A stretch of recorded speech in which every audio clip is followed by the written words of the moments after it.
Ladies and gentlemen, it is showtime. Please enjoy the show.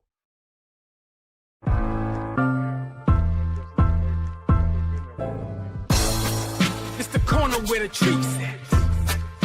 Is this the passing of the torch, right? Is this what this signifies? It comes down to that front office and what they feel is most important. The champ is here. We've touched down from a higher plane. Why you landed here? We always look forward to that week because it was always intense. You know that we ain't coming back. We got you. The man, the myth, the legend, Dante Hall. My favorite player growing up was Dante Hall. I love you guys, Joe, but Dante was my guy. Get to dashing because you done on the warfare. It's week 11, and the Kansas City Chiefs are heading to Denver for a season-defining showdown against the Denver Broncos. The Chiefs are 3.5-point favorites, and this one could be the game that keeps their AFC West title hopes alive. You know, Mahomes and company have had this one circled, a chance to bounce back, make a statement, and remind the division who's still on top. FanDuel has every angle covered, from Mahomes' passing yards to Rashee Rice's receiving props, and much more. Want to get even closer to the action? Build your own same-game parlay and ride with Chiefs Kingdom all Sunday long. With fast payouts and an app that's smoother than a Mahomes no-look throw, FanDuel makes every snap feel bigger. And don't forget, every Friday on Chief Concerns, we drop our best 5-leg same-game parlay for the weekend, plus JD's 10 keys to victory, breaking down exactly how the Chiefs can take care of business in Denver and keep their AFC West dreams alive. Download the FanDuel Sportsbook app today and make every snap count. Chiefs Broncos. Mile-high stakes, and a must-win moment for Kansas City. Hey, everybody. Welcome to another episode of Chief Concerns. I'm Marcus Dash, and our guy, former Chiefs tight end Jason Dunn, will be joining us shortly to help us preview this amazing Week 11 matchup between the Chiefs and the Denver Broncos. It's going to be a big one. Like I said, it's an AFC West showdown. And we're going to talk about, I've been seeing a lot of people say, is it must win? Is it that time? Week 11 is it must win time? And I was on my AFC West roundtable show last night, and I said, yeah, it's definitely a must win game this weekend. And yeah, and we don't really have excuses. Right? We're coming off a bye, guys are rested, and yeah, Andy Reid off a bye, 22-4. The guy's the real deal. And this Broncos team, yeah, they have a good defense, but they're down 2 guys in their defense. Their offense is maybe one of the worst, in the league. So, and there's plenty of stats to go off on that. But yeah, we're gonna get to this game. It's a big one. To keep this 10-year-in-a-row streak alive, guys. We want a decade straight of winning the AFC West. So this would be huge for us to kind of get that and continue in that right direction. So going to be a good show tonight to preview everything about this game this weekend. And JD should be joining us shortly. But yeah, let's get into some brass tacks here. I see a lot of people in the chat tonight, our normal crew. People are still getting in here right now. But guys, it's a holiday season, and we're doing our holiday giveaway just like we did last year. It was fantastic. A lot of people got involved with that. So yeah, all you got to do is subscribe to the channel and leave a review on Apple Podcasts. We're giving away stuff from Corey, the Artist Chief, our guy who makes phenomenal things. I mean, at least prints here. I mean, awesome stuff I've given away as Christmas gifts. He's got a lot of stuff on there. He just released a new Xavier Worthy print, which is fantastic. It's on his website now, I believe. But yeah, if you guys, all you got to do is go to Apple Podcasts in the description below of this video and type in a beautiful review for our channel here that you guys love so much, and you'll be automatically entered in the giveaway.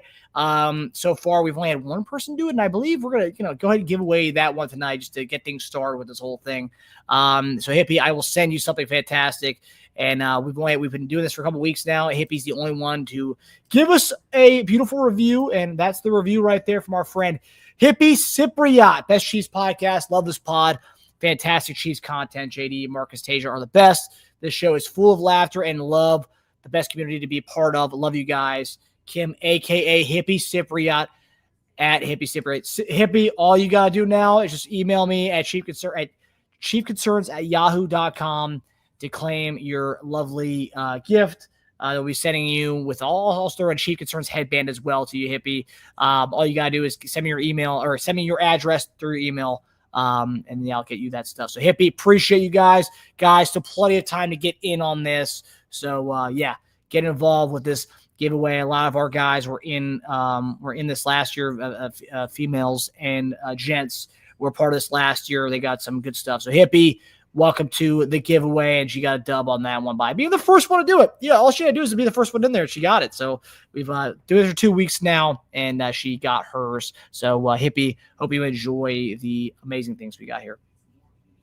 Look at Sasha. I'm going to make burner accounts to enter multiple times. Well, Sasha, you can definitely do that. I don't know if Apple Podcast is going to see through that, but hey, go for it. Go for it. And I'm seeing other people may not have Apple Podcasts. Apple does a really good job of doing that, and that's like the most utilized podcast app. But if you are a Android user, I know they don't have reviews. You can just do a 5-star. If you do your 5 stars, and you can send me your 5-star review to our email, chiefconcerns@yahoo.com. Then you could I'll have you entered in it, and I'll pick you randomly. But yeah, for our Apple people, 5-star or whatever kind of review you want to give us, but also write a nice review and put your YouTube handle in there so I know it's you. And we'll get you a nice giveaway. Probably send it around January. So once all the reviews and giveaways are in, I got a good amount of them. But I also have Chief Concerns headbands. Will be on our website too, but we'll be giving those away as well. So it's holiday season, it's a time of giving, and that's what we're gonna do it. So there you go. Sasha says, Corey the artist's beautiful work is a highlight of my man cave. Hey, there you go, Sasha. Yeah, Sasha was a winner last year. Yeah.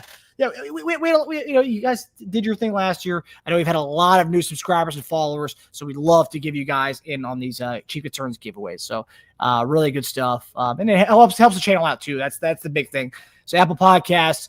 The way they kind of YouTube does the recommended videos, Apple Podcasts isn't the best about that. So the more reviews you have and the more 5 stars you have, that's where they'll kind of recommend the podcast to more people on the podcast platform. So that's why we do these things. It helps us out, gets our name out there. So I know you guys are all loyal listeners and watch the show. So please do that. It really go a long way in helping us. So yeah. Appreciate you again, Hippie. So Hippie, go to chiefconcerns@yahoo.com and send me your address, and I will get this out to you. Appreciate the lovely words and the kind review. So yeah. All righty, guys. So I did want to share this with you. So yesterday, my future brother-in-law, I would say, he sent me this today. So he's a Chargers fan. Terrible. But their family is originally from San Diego. So I'll give it a pass. But he said to me this thing. He said, hey, you'll really appreciate this. So someone on his Chargers chat room or whatever Reddit board screenshotted a tweet that I had yesterday dogging Broncos fans, dogging Bo Nix. And they posted this yesterday on the Chargers message board. I thought it was hilarious because Chargers fans, alike Chief fans, think that Bo Nix is kind of mid, mid, not the best. And I posted this yesterday. It got a lot of feedback and a lot of negative stuff from our the Broncos fans that are going to be playing against this weekend. And let me post this for you guys who don't have Twitter. Let's see here. So this is what I posted yesterday. So very interesting stats on Bo Nix. I don't know if you guys can see that, but right there essentially says, yeah, crazy Broncos stats, more 3-and-outs than the Panthers. And I meant to say the Titans because Titans are worse. But yeah, more 3-and-outs than the Panthers or the Titans this year. They have 1 touchdown in the last 17 possessions. One of 2 teams to trail in every game so far this year. I mean, even talking about the Titans game when they played week 1, they allowed a field goal to start the game out. 29th in yards per pass attempt at 6.1 yards. And Nix is 28th in completion percentage at 61%. Also, if you add in the news that Steve Spagnuolo is going to be getting interest from the New York Giants to take over that job, I think Spags, with 2 weeks to prepare, I think he's going to have one heck of a game plan against this very mediocre quarterback in Bo Nix this coming Sunday. I've seen some people call him T-Bo Nix. Obviously, Bo Picks is another nickname of him. Overthrow Nix is another one. And he also has a really bad completion percentage when targeting on the 20 yards plus passes. So he's not the best. So yeah, I made this tweet that's getting picked up by a lot of AFC West people. But yeah, of course, the Broncos fans in there are really upset about this. Don't like to hear what, you're ignoring our record and you're ignoring our defense. Well, yeah, I have nothing bad to say about your defense. So I'm not going to talk about your defense. Your defense is positive. It's great. That's the only thing I'm worried about in this game is your pass rush. However, your offense is a joke, right? You beat the Raiders 10-7 last week. You could barely score points in that game. And this is a team that we just beat 31-0 a couple weeks ago. So, you guys barely beat them at home 10-7 last week.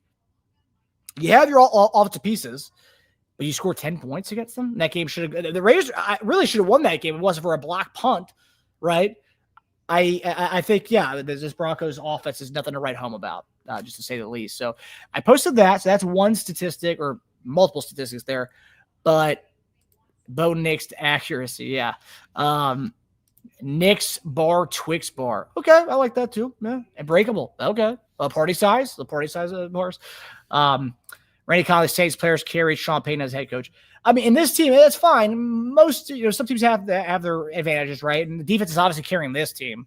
But yeah, it's be a mistake to kick to the Chiefs. This would be a great game. 100%. Freddie Ritter. It looks like a new name. I've never seen that name before. But Freddie Ritter, welcome to the channel.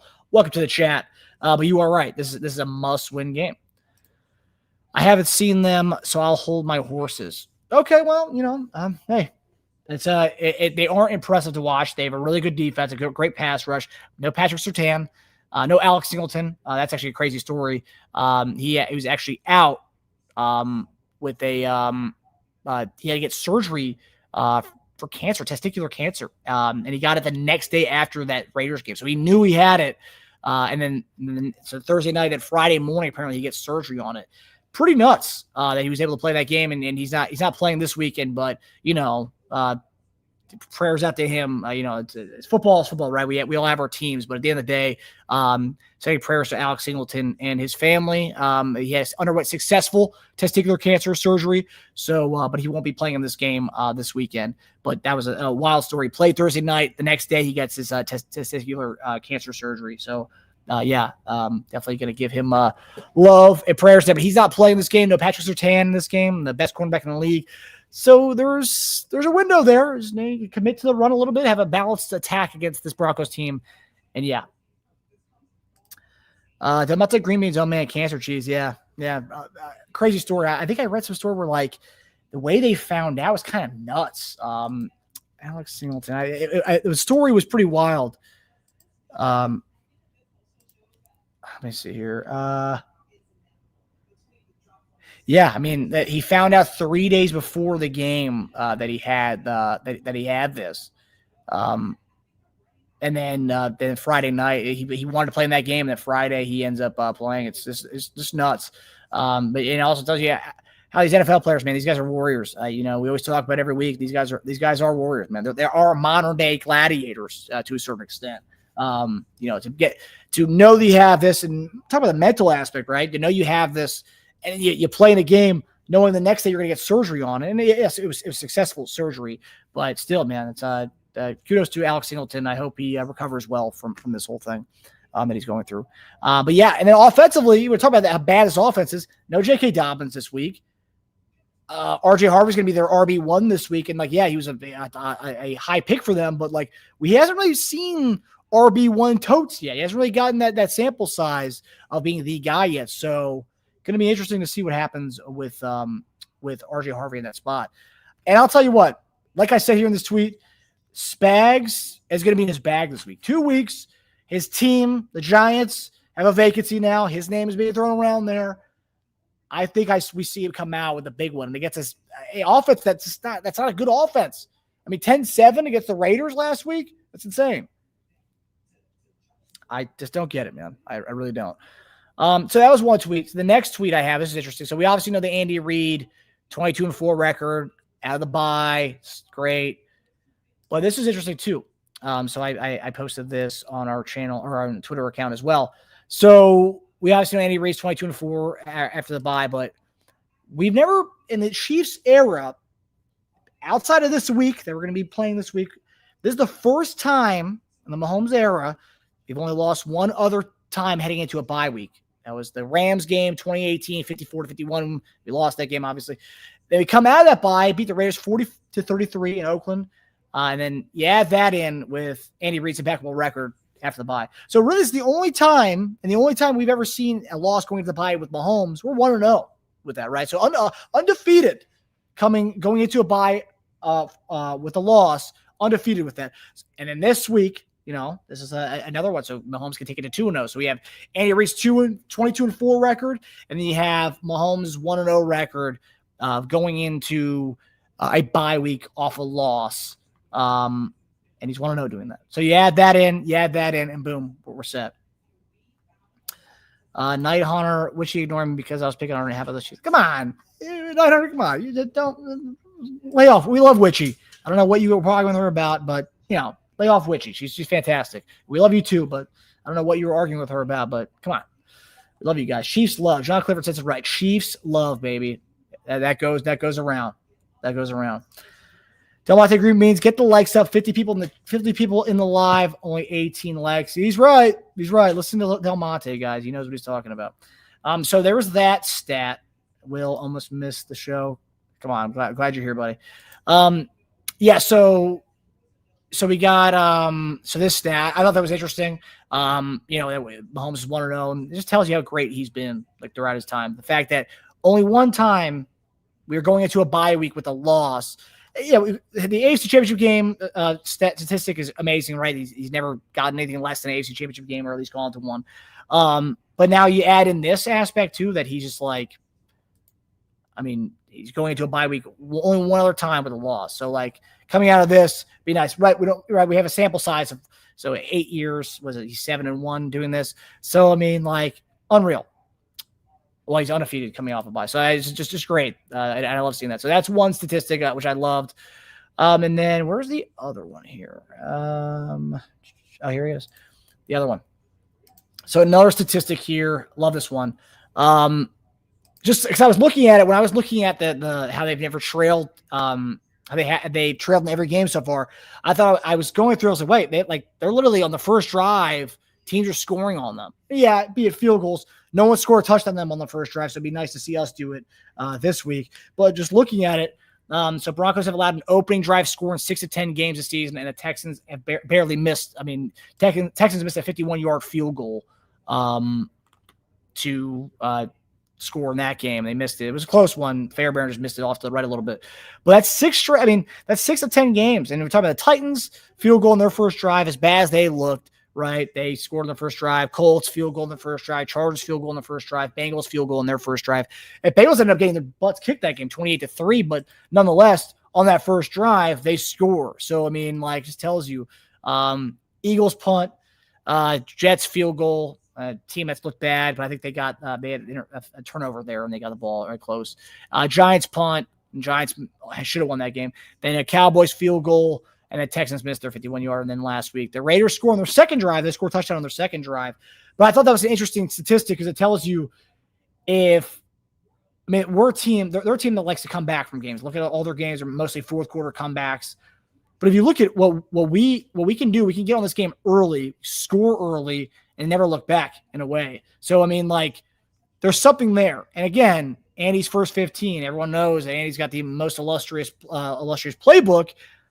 And his first 15, his game script is among none other. So he's had a week to prepare. He's coming off a loss. He's pissed off. And apparently, too, I read today that it's the first time Andy Reid has had the guys play with helmets on a Wednesday. Usually, he kind of gives them a day off without helmets to kind of give them more rest. But coming off a loss, you're 5-4. It's a big win this week. It's a good way to ingrain these guys. You ain't getting rest. This ain't Club Med. All right, we need to win this game this week. So I did like seeing that. There's a little bit of urgency there. I did like seeing that from Andy this week or today's practice. So it just shows you that they are taking this a little bit, they're taking this seriously as they should. But I did really enjoy seeing that. But yeah, this tells you a lot. That this Broncos team, while it is amazing, they have an amazing pass rush. I think they're on pace to break the all-time single-season sacks record in a season. I think it just shows you that, hey, if you can get on this team early, they haven't allowed a touchdown on the first drive. We could be that first team to do that this weekend, but they're allowing field goals to teams pretty easily on that first drive. So get on them fast and do it. And then make them have to come back from that. That's the thing. They're a fourth quarter comeback team. A lot of their games have come back in the fourth quarter. Just get on them early and keep that lead. That's literally all you got to do. Opponent Kawhi, we are 5-4, Marcus. Sadly, our playbook isn't that good. Well, that's the thing, though. So now you have 2 weeks, right? You have 2 weeks to prepare. Andy's 22-4 off a bye. Mahomes is 1-0 off like the stat I showed earlier. 1-0 coming into a bye from a loss. I think it's look in the mirror time. It's put up or shut up time, right? You look in the mirror, you make your adjustments that you have to, and like you said, yeah, right. Our playbook isn't that good. It's not. I mean, our offense was looking fantastic. I mean, and I'll say this too: we didn't like the way that Bills game went, but like apparently the Bills could read our offense by body language, right? And we still put up 21 points in that game. So I don't really, I don't know if our playbook isn't that good. The playbook is epic. Play calling is suspect. That's a good way of looking at it. Look at Sasha there. That's in a nutshell. Playbook is fantastic. It's amongst the best ever. Play calling is suspect. But I'll say this, Andy Reid, you got 2 weeks to prepare for a game script of the first 15. I'll take that against anybody. I'll take that against Vance Joseph's defense. I mean, we're talking here. This tells you right here, guys, look at their defense. They're allowing teams to score on that first drive. And again, take it from us, right? We are very, very similar, right? Spags usually allows teams to score on their first drive. So very similar. It's going to be kind of who's going to give in first, right? Will Broncos see what their kind of first drive against us? See what kind of drive we have against them. It's kind of a measuring stick thing, but I will say this also. They are a team that, again, going into the fourth quarter games, they're usually losing. You score first. You score, I mean, every time you get the ball, really. But, like, you score first, you kind of keep that lead. And then Spags tees off against Bo Nix. Bo Nix, as I believe Ron Kopp Jr. Is coined the phrase Bo Nix this week. So, and again, Tebow was awesome in college, but you guys know how Tebow fared in the NFL. You guys all remember it. The game they beat us where he had 2 completions all game or 6 completions and they like 59 yards passing. Unreal that happened, but we lost that game, which is maybe one of the most pathetic losses ever. Was that one? So yeah, that's what I gotta say. Yes, and that's that too. So you score right away, you score after halftime. You got to keep it up on this team. And honestly, like there is potential that we do kind of blow them out, not blow them out, but beat them handily, 2 possessions. We're a team, and I'll say this, and Broncos fans that are watching this, this is more of it's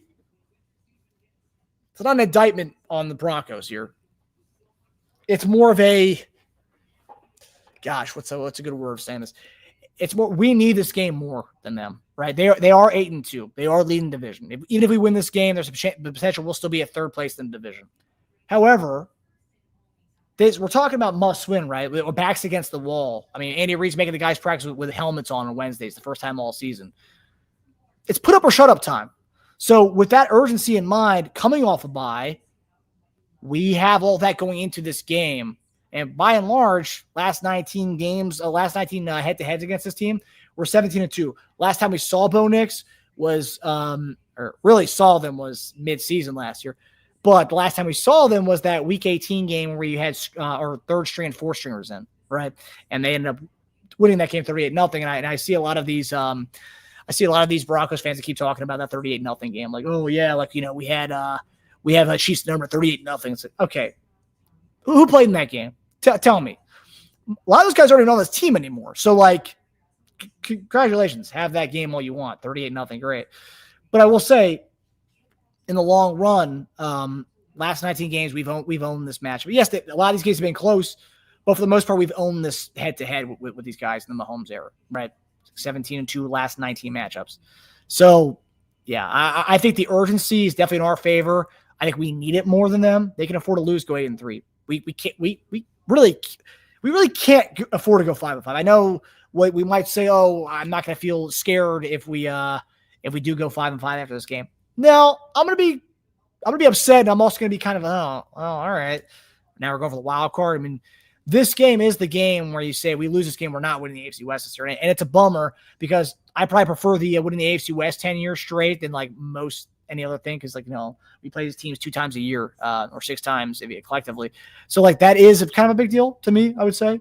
So like, yeah, that's where I stand on this game. So yeah, I think momentum wise, we obviously lost that game, but we're coming off a bye. We're healthy. Andy Reid's notoriously one of the best at game playing off a bye. You give them 2 weeks to prepare for a team. It'll be looking good. And then you go into that. So that's where I stand on it. They're 8-2. They'll be 8-3. If we lose, we're 5-5. Big difference. 5-5 versus 8-3. You're playing with house money over there at Denver, right? We're not really paying with house money anymore. It's not. John Cleaver's asking about game weather in Denver. What is let's see, Denver weather on Sunday at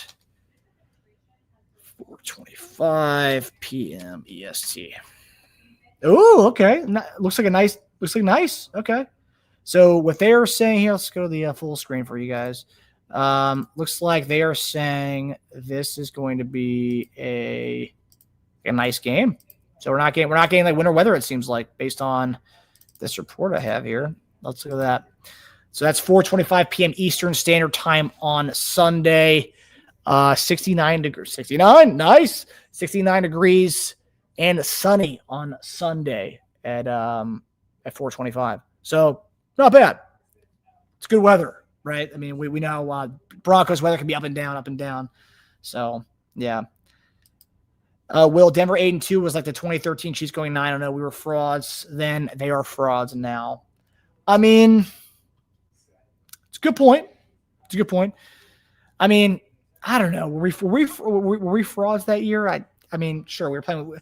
That was a team that was playing with house money, right? We had the luxury of playing a really easy schedule based on because we were last in the division.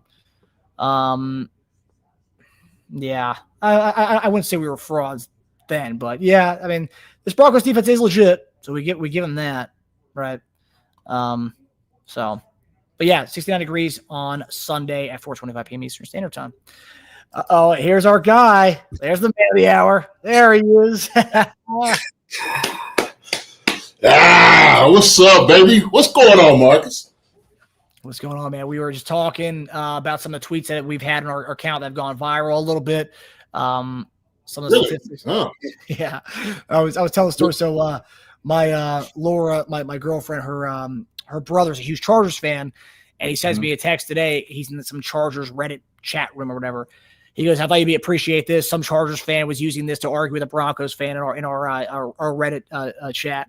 It was a screenshot of our tweet yesterday of talking about the Bo Nix stats and the different Broncos stats they have." Oh, really? Yeah. So yeah, I was just showing catching the chat up with that. That we also looked at the weather for Sunday, which looks like to be 69 degrees, 4:30 p.m. Eastern Standard Time, and sunny. Did you say 69? 69. 69? 69. In November. Oh, jeez. Yeah. Beautiful weather. Mean, that is good weather. Oh, what do you do? You look good tonight. Did you go out for like a fancy date? Look fantastic tonight. I mean, I always look fantastic. This is true. Thank you. I appreciate you saying so. But no, I went to go see my nephew Chad. Went to go visit Chad, man. Chad's doing well. And so good thing talking to him and we had a great conversation coming up here and obviously I'm just like, well, shoot, I'm coming through here and I gotta holler at Marcus, but I knew I was going to be on the way. I get to text you because I was looking over a couple of things on my way up. Probably should be driving and doing the tech, but yeah. Then I was trying to get on the Chrome over here, and I don't know for whatever reason it just would not open. So I've been over here for the last 5 minutes trying to figure everything. So what I did is I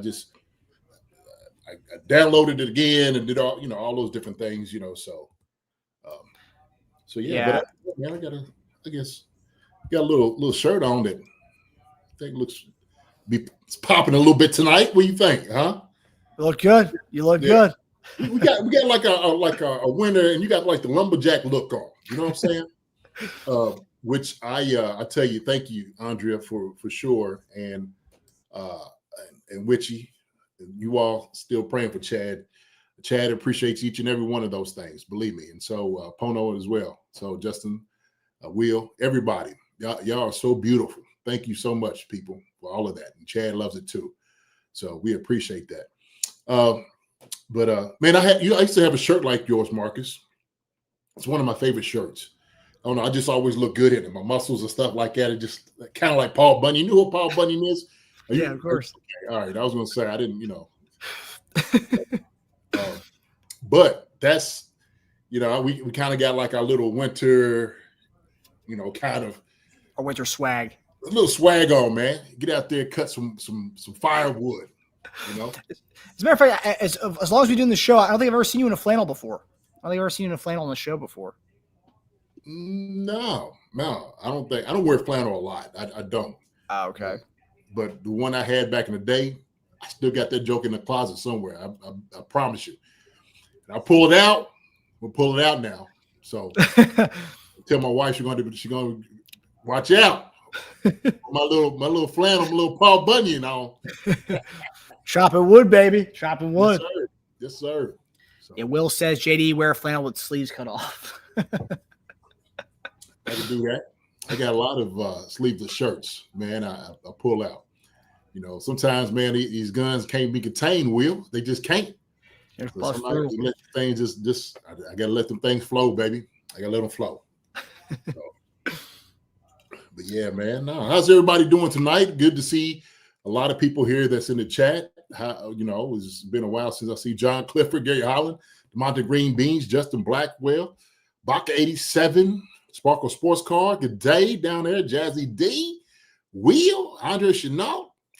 Man, a lot of folks is in here. Pono Kawhi, what up, Pono? See, thank you all for that. All the prayers too, and like I said before, y'all are just awesome. Thank y'all. Nighthouter, I think that's how you say it. But Sasha's in here, man. We got a few people in great Spence. Good folks in here, man. It's been a while. Lynn Julian, good to see y'all. So what's going on, Marcus? What we talking about here? Tuner's 51 is here as well. About time. Hope you're doing well, brother. Everybody good. So we got a lot to preview tonight for this upcoming game, this huge game this weekend. Jay, before you came on, actually, and I see her popping in the chat here. We did our first giveaway tonight for our giveaway. So with our holiday giveaway, which we did last year, you subscribe to the channel, leave a review on Apple Podcasts with your handle, and our first person who I saw just come in, the only person who's given a review so far is our first winner. Is our friend. I'm gonna put it up here so she can see. I don't know if you've seen it yet. Mm-hmm. Our friend Hippie Cypriot is our first winner of our giveaway this year, and this is our lovely review that Hippie gave us on our Apple Podcast here. So we really appreciate that, Hippie. Just write to us at chiefconcerns@yahoo.com with your address, and we will send us some goodies your way. Thank you, Hippie. Thank you so much for that beautiful review. I wouldn't expect anything less than that from Hippie. Really does an amazing job. So full of laughter and love. That is us right there in a nutshell. It really is. Thank you for that. So, you know what I've seen a little bit on there? Hippie. Yeah. Yes, sir. Yes. Well deserved right there, Hippie. Thank you so much for that. I know, so we did our little thing with Lance and C-Dot last Friday. It's been like a little bit things here and there. So love you too. Love you back. And it's kind of get mixed reviews a lot from different ones. Talking about it. Speaking to my wife, Susan's like, "Yo, that was like kind of a strange thing." Well, it was kind of entertaining. It really was, and I've seen we did it during a bye week, right? And there's not a lot of stuff going on during the bye week, and that really highlighted for me because I've seen people talking about it. I mean, people I've never seen. We have new subscribers from it that have come on our show since then. But I saw All Chiefed Up, our friends, the Williams brothers, and they actually did like a 10-minute segment talking about it, right? Like as if it was like a Chiefs show that happened or something that happened, right? They did a 10-minute segment talking about it. Really? Yeah, which to me was like, wow, we really but the content creation thing is a big deal. And then you had two different types of people talking at a radio aspect, the content creator. So new media versus old media that was kind of the question that they kind of talked about. That was the angle they kind of went with it. But for me, and I know you wanted to talk Chiefs stuff with them. And I think while we tried to mend fences between the two guys, I don't know if that happened. I don't know if it will happen, but I think we at least ended it from a standpoint of neither one of these guys are going to be taking shots at each other anymore because they had a chance to address it face to face. And it seems like they both got what they wanted out of it, I think. But I think for me, like seeing that kind of that the way we kind of did that, I think it would be a great idea for us to, in the off season, or maybe just at random times, bring on 2 content creators from different Chiefs shows. Give them a platform to come on here and defend takes they have. So we'll pull out a tweet of theirs, say, hey, like, we may have not agree with this, or what did you mean by this take? Defend it, talk about it, and have 2 content creators come on there. Because I think there is obviously, based on the feedback we've gotten from it, there is kind of people like seeing 2 head-to-head, a head-to-head kind of thing. And doing it a Chiefs way is not personal, because I know some of that stuff between the Carrington and Lance get a little personal. But as far as Chiefs takes and two different content creators coming on here to talk about it amongst us, I think it's pretty cool. I think that was sometimes you need to have an experiment to see if something works. And I really did think it worked. Yeah, some people might have thought it was weird and kind of contentious, but I did think the format worked. I do think so. Yeah, I thought it was good discussion. Especially something like that. I think it was very entertaining to kind of listen to. It was good to hear from both guys' perspectives as far as like what they thought about each other and, how they, why are you coming at me with this and all, and so I will say this at the very beginning, I thought some of the tone was a little condescending from C-Dot, but he toned it down toward the end. I think, because it wasn't necessarily about just winning. Like we want to get to on the same page, understanding each other. And I think it might have been, somewhat of respect, right? Like, okay, look, everybody got lanes, everybody's in, and you do things from different places, and I get that, I do. And so,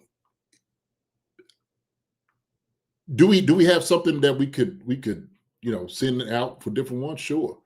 I'm not opposed to it at all. I think for those 2 guys, since we know them both, it was good to say, hey man, like, yo, what's the deal with y'all guys? What's going on? And I really didn't know it was that much of a beef, Marcus, to be honest with you. Had no idea about all this was going on.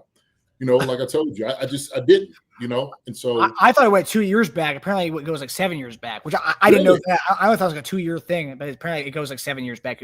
Pretty deep. Yeah. But I think both the guys are good guys. I do. You know?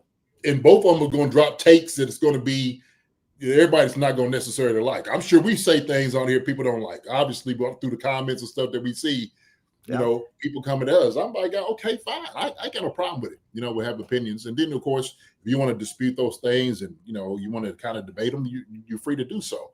I think it's part of like what the part of what this world gives you, right? Some of this space, just to have a voice. What I love about this, though, more than anything else is, we got to understand the humanity of all these things, though, too. Like Hippie was talking about, it is about laughs and loves to us. That's what it is. We don't mind talking about other people's podcasts. We like to promote them and put them out there. That's what I love more so than anything else is getting guys together and girls too, right? The Kingdom Queens, we've been on that podcast and the girls do a great job over there. And so I just think that, when you have different creators coming out and talking about these things, why not get together? Matter of fact, I actually did when I was in Kansas City. I haven't put this video out, but I had some of the content creators come over, Ortego Pizza Place, and we had a great time. Had pizza, some had beer, we had some wings, and we just sat there and we talked about Chiefs football.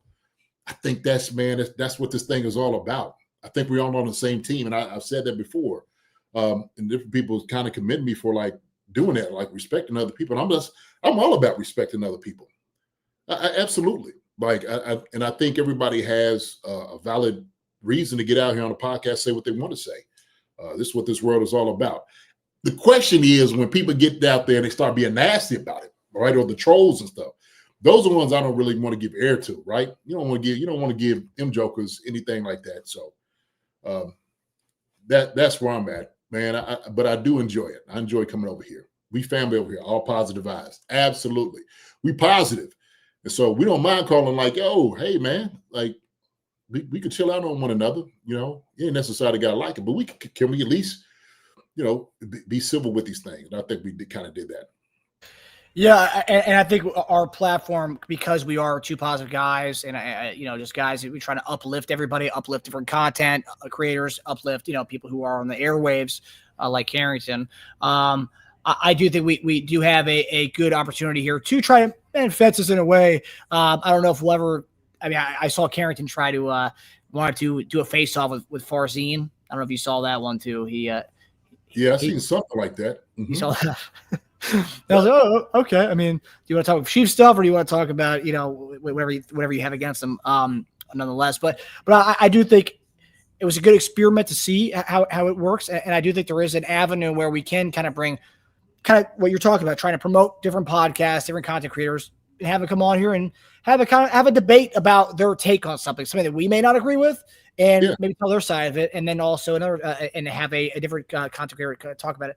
Maybe 10, 15-minute segment, but it'd be cool. I think the way we kind of did that last week with trying to mend fences that way, I think, I may have wanted a little bit more Chiefs talk, but once I had talked to them about it, I kind of knew they weren't going to go Chiefs talk. I saw that there was going to be more just going at each other. Yeah, I tell you what is what's kind of entertaining. I seen it was Dad got it. My boy sent it to me today.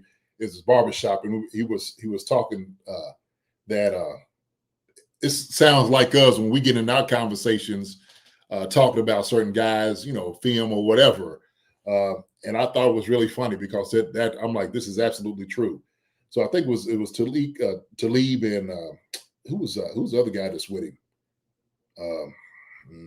Talib. Oh, on his podcast? Yeah, I think, yeah.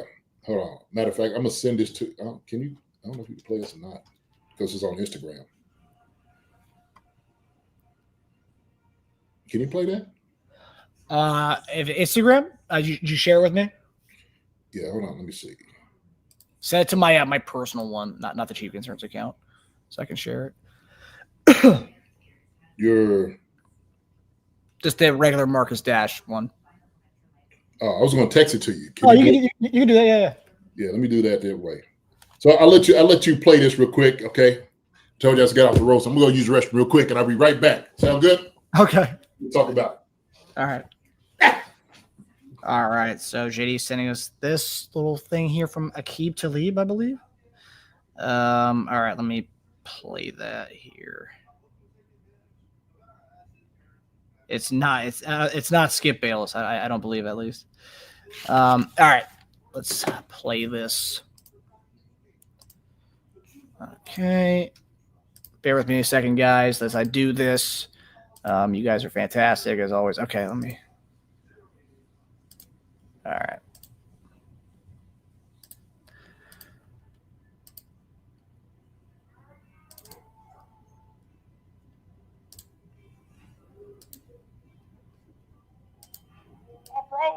So that means you stop being violent with your shed? Is he stopping on plays? Yes. Is he shedding violently? Did they run the ball at him? They did. Sometimes they ran away. Play good when they ran the ball at him? No. I said I watched the All-22. You going off what you watched on TV. I don't have to watch the All-22 on TV. The line is right there. You watch the All-22 to see the DBs in the wide. I don't know the techniques and the ins and outs of being a corner. Same with D-line. You don't know. I do know. It's not rocket science. Where is your hand placement in the run? Where are your hands supposed to be? On the chest. So no, it's not. No, it's not. That tells me you don't know. You giving them a minus on that play because his hands right here? I'm grading what he did last night. But what big run did they have running that Parsons? When you was watching this All-22, did they have a big run running that Parsons? So that's him? That's all Hell yeah. Probably ain't paying no attention to what the offense was doing because D linemen don't do that. You can't say what I don't do. D linemen put their hand down, go to their No, see, that's what we not going to do. That's how I made my money, is knowing what to do. We got to call games up front. Who you think is calling out the formation? These only ones who think? I'm not going to sit here and let you say D linemen don't have to think. I know I was a thinker. I studied everything. Why you think my get off the way it was? That don't got nothing to do with watching film. No film don't get no get off. Why come it don't? It don't. Why come it don't? Because that's a natural reaction. Tell me what Matt Ryan's trigger was for the get off. Since you know so much, tell me. I don't know. His knees flared out. Why didn't the next to you do that? You ain't tell him next to you, hey, when his knees flared out. Yes, I told him that. Why he ain't look like you then? Because he ain't me. Because God gave you that. But you know what? Who figured it out? I did from watching. I had to know everything that was happening. You know why I was ahead and able to jump stuff? because I knew what was coming before it happened. So my get off is comparable to Aaron Donald's when they're matching how fast a person get off because I'm as gifted as him. Well, I'm not giving Parsons a minus because his hands is in the chest. And that's why you grade the way you grade, and I graded as a defensive lineman. Okay, Gerald, is Micah a physical football player? No. Okay, thank you. No. He's an all-pro outside linebacker taking on. That's hilarious. That's funny. It is so true. I was just laughing at it because I'm like, this is how we argue when we get up talking about certain things and certain positions. And we have different mindsets of what we look and what we do see, right?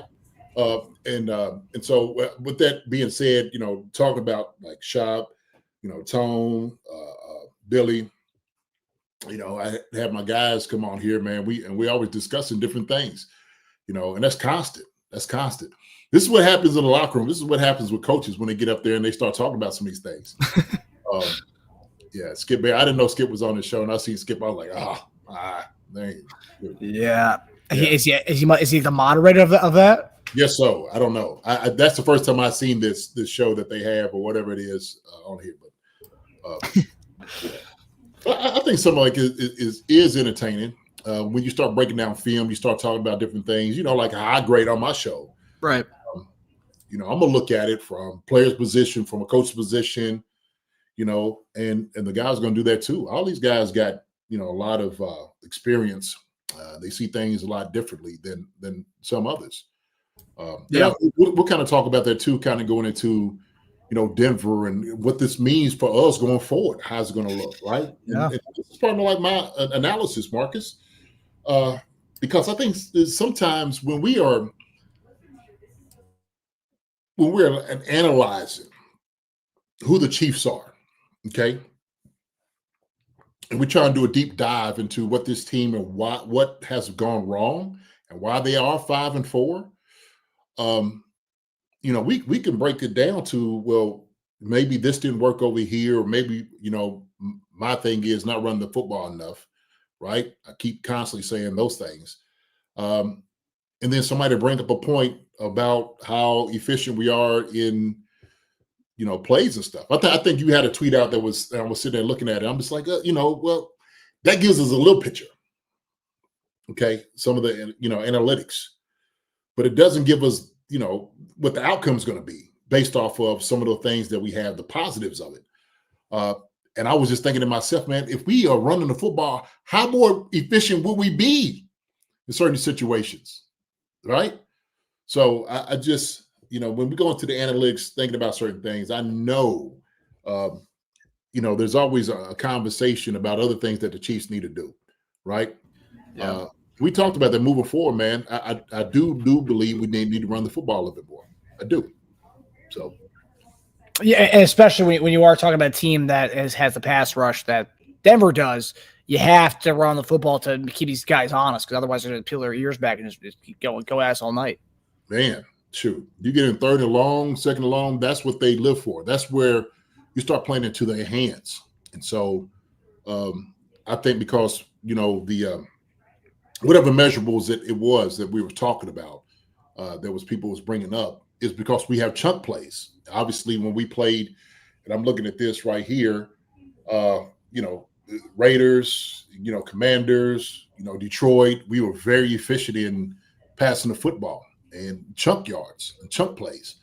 But does that make us lopsided in some of the things we do? Does that tell the full tale about what how good we actually are?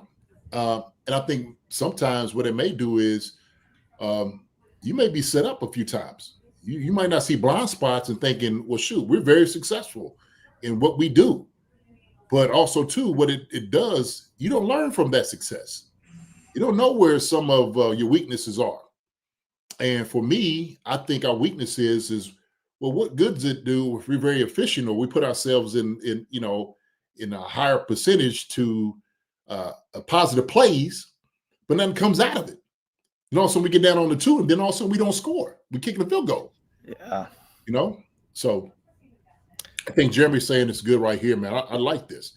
So every drive against Denver has to count. We got to score every time we get the ball. Every time, shoot, as long as we're getting points. I don't know if we had to score every time. But I do believe that when we do have our chances, we have to score. I'm saying this, for us to win out, we got to put up at least 4 touchdowns. We should be able to do that. Our offense is capable enough. We're good enough to put up at least 4 touchdowns, get a field goal out of it. We should be averaging somewhere about 30 to 30-something more points a game. Okay? That's how capable our offense is in doing something like that. You know, I do believe this.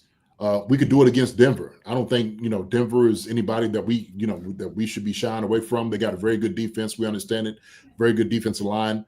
And they come off and they pressure you. And they can rush the passer. So what do? You negate a lot of that. Why? With traps.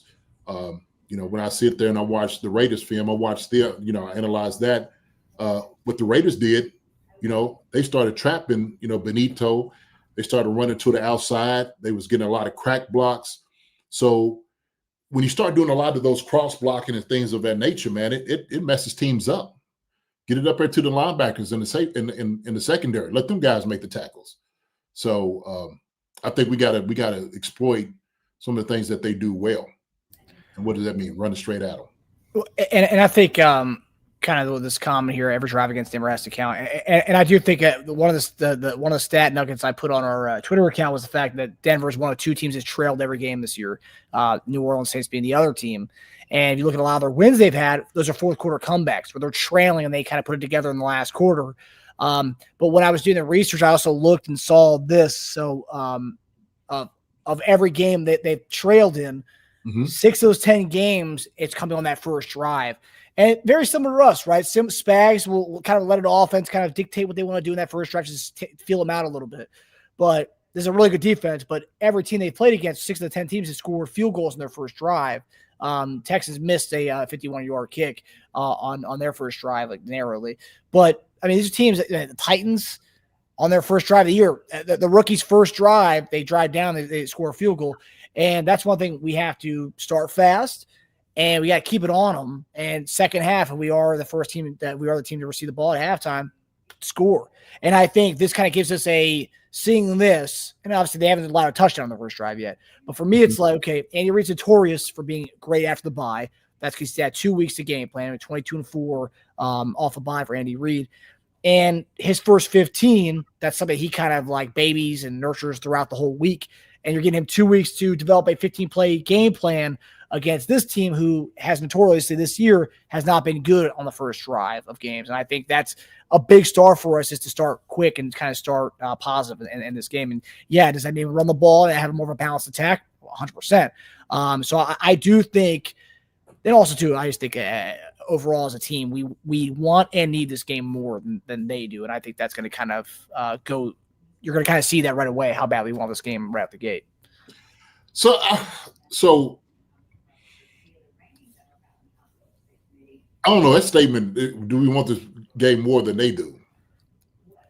I mean, I say from a record of they're 8-2, we're 5-4. We lose that game, it's 5-5 backs against the wall. They lose that game. Okay, they go to 8-3. They're still the number 1 team in the division at that point. Yeah, but every game is important. Every single game is important in the NFL. They understand that. Sean Payton absolutely understands that. And one thing you don't want to lose to the Chiefs. Okay, you don't want to give it up to those guys if you don't have to. So offense didn't look that good. Just barely beat the Raiders, who still look pedestrian most of the time. And Sean understands, man. Look, you want to get ahead as much as possible. Shoot, you don't want to be 8-3, and you're sitting over here saying, well, shoot, what are we doing now? Because everybody starts catching up to us.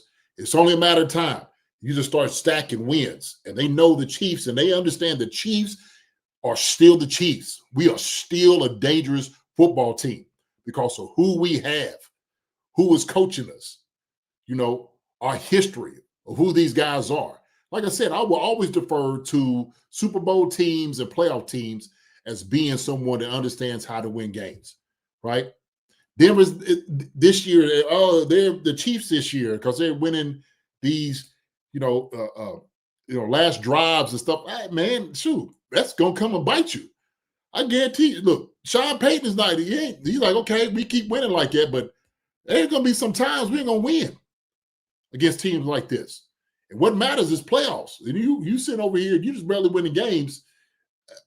Hey, you want to start winning games handily, decisively. And it's like, that's not always good to just barely win games. Like we was winning games like that last year, and I'm just like, hey, ain't always good doing that. But we was down Rashid Rice, Howard Brown. You know what I mean? We were down a couple of guys. Our defense was doing a great job holding up. So the reason we was able to come out is because we have experience. Guys that don't blink. Denver, I don't think they got guys over there. Them suckers is blinking. Them suckers like that. Hey, look, you looking around the huddle, everybody like you looking at both. You like, shoot. Yeah. Gordon Sutton's blinking. You know, they have a lot of green guys on that team. A lot of green guys. Some dudes, right? Yeah. I mean, you got who's Franklin out there? I mean, shoot. Yeah. Everybody's sitting there and saying, man, we're going to pull this out. and the Chiefs always just assume because of, our confidence and who we are, we going to absolutely. You give us a chance, we'll pull it out. I mean, okay, so I remember the other day I kind of made a comment to you. It was on the Monday show. You didn't respond back to me. You kind of made a face. Do you think it is a must-win this weekend? Because as far as the numbers wise, if Denver wins, they boost their chance to winning the AFC West to 70% chance. Just for us to make the playoffs, if we win, we have an 84% chance to make the playoffs. That's not an AFC West stat. Although Vegas still has us as the favorite to win the AFC West, which I find funny. And then if we lose this game, it takes us from to 84% if we win to make the playoffs to about 54% to make the playoffs. 55%. I seen that little, There's analytics again. I mean, it definitely gives us a better opportunity, a better chance. No question about it. Is it a must-win? I think every game is a must-win. I mean, for us at 5-4, that's the way we're going to approach it. But we're not going to be desperate. There's a difference between desperation and must-win, like, oh, my gosh. And it's just like, hey, man, we're going to take every game one game at a time. We're going to dismantle this team that we got this week, and then we'll worry about the next team, the following week. And so that's the way it has to be. So I think when we say must-win, there's a sense of this urgency that you have to have. Man, there is a little bit of urgency. Travis was talking about that. But it is not desperation, right? It's not like, oh, my gosh, oh, my goodness, what are we going to do? You can't play that way. You start playing like that, you put yourself in a bad, bad spot, okay? Because that's when you start talking about shaky knees that's out there, all right? And you got to walk out on your toes with your chest out saying, look, we know who we are. When we come in, we're going to win this game. This is how we're going to do it. And so it takes Andy Reid and everybody else in that locker room to get this thing going the second half. That's why Andy knows how to go back into the lab. Yes, you had to analyze everything that you did and evaluate everything that went wrong the first half. You can't listen to and all the measurables and think, oh, well, shoot, this is what this means. And you look very efficient on this when you know that certain things didn't come to fruition. You can't sit there and be like, well, shoot, we got chunk plays and, we look good over here. Well, that looks good on paper, okay? But what are the results? Are we getting the touchdowns when we need? Are we moving the chains when we should? Are we staying on the field when we're supposed to? And when I'm sitting over seeing that, in a couple of games where we're stalling out second half, okay, or going 3 and out, that's not a good look for me, okay, or for the Chiefs. And for guys that are being successful, guys that are very good at what they do, it absolutely eats them up. That's why Travis Kelce's pissed right now, because he's sitting there saying, we can look at analytics and say, oh, my gosh, the efficiency of what we are. But what I see out here on the field, the intangibles, I'm not seeing us give us our best shot. And he's sitting there saying, I don't think I put our guys in a better position than what we should have. And he recognizes that. Okay? Well, Nerd can say, hey, well, but your efficiency is really good. That's what it looks like, Coach. Yeah, I got it. I got it. Okay? But we're not hitting guys in the mouth, moving people. That's what we were doing. Where's your analytics on that? When I'm sitting there looking and we getting beat in the backfield. You know what I'm saying? Like, that's the intangibles, So I can have Poindexter up there. I love Poindexters, okay? I like to say I am, all right? And I just had to say, like, look, there's certain things that you need to do to win games. That's when it comes down to when it comes down to the wire, Marcus. That's the moxie. That's what we talking about, the toughness. That's being forged in that fire. When you win games that you won last year, you're not winning this year. There's a difference, okay? And so as much as you quantify everything that you want to, and it gives us a good picture, it doesn't tell us the whole story. And so that's why it needs to change the second half is we need to have us a whole different mindset and mentality about winning games and destroying teams when we get them. Is this a must-win game with Denver? We got to go in thinking we're going to beat this team by 3 touchdowns. And I'm challenging everybody in that room, everybody in that huddle, everybody that's in that locker room to do that on the offensive and defensive side of the football. When we sit there saying, like, look, Denver shouldn't score more than 17 points against our defense. They shouldn't. They shouldn't. Cortland Sutton he's out for lunch. All these other guys out here still just trying to make it. Bo Nix is back there. I don't know what he's doing. He's a good quarterback, but still, hey, sophomore slump, right? You don't know what this is, okay? They don't look very pretty. And these are the guys that's having shaky knees by winning at the end. Man, we pulled that out. And glad having each other. So that's what I'm talking about. It has to be a whole different mindset coming in the second half, what the Chiefs have to be. And then when I'm talking about must win, we thinking we're going to win out on every single game, but we got to go into week in and week out, sitting there saying, what did we not do this last game? And how do we get better? Because our ending, what we think of, our standard, what we're talking about when I put it up here is Super Bowl. It's AFC Championship, baby. That's what we do. I see some people, man, we might be out of the playoffs this week. Man, what are we talking about? Ain't nobody in that locker room that surrendered to that yet. That's almost a non-factor to us.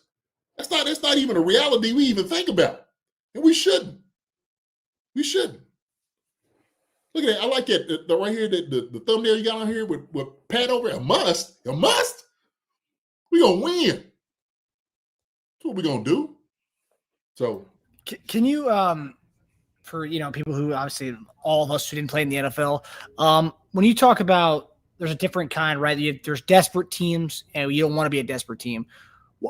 Just for all of us, you said shaky knees. Why don't you want to be a desperate team? Because when you say these games are must wins, or we need to win these games, what's the difference between a desperate team versus a team that needs to go out there and just go game by game and day by day kind of thing? I think desperation, man, you start doing things that's really uncharacteristic of you. You start running a lot more flea flickers and, we trying to figure out things how to score. Well, we know what we got. We know the horses in our stable. We know what they can do. We got fast guys. We got a tight end who was 36 years old. Everybody said it's too old, and he's one of the top ones in the league, as he should be. He's been doing that.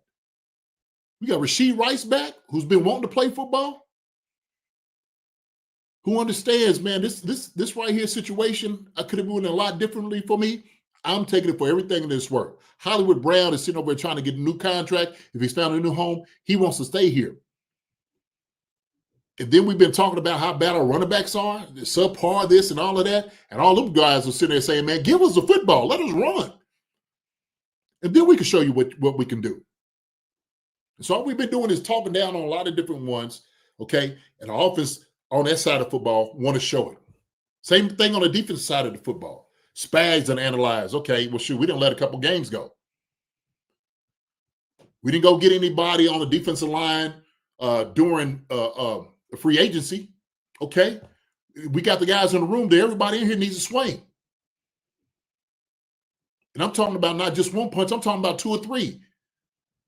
We got to make sure we come out here and make our mark. We got to be a little bit more explosive in things that we do defensively. Okay, we need to start wrecking shop, and we're not doing it. We're not generating enough pressures. That's got to change. We got to get more sacks. That's got to change. How do we get it out of those guys? That's the question. And that's what we need to find out in that room. Well, who's in here? Who's bought in all the way? See, because there's one thing about execution, then there's a whole other thing about, shoot, this is who you are. This is who you are. And this is what we need to find out, what everybody's made of.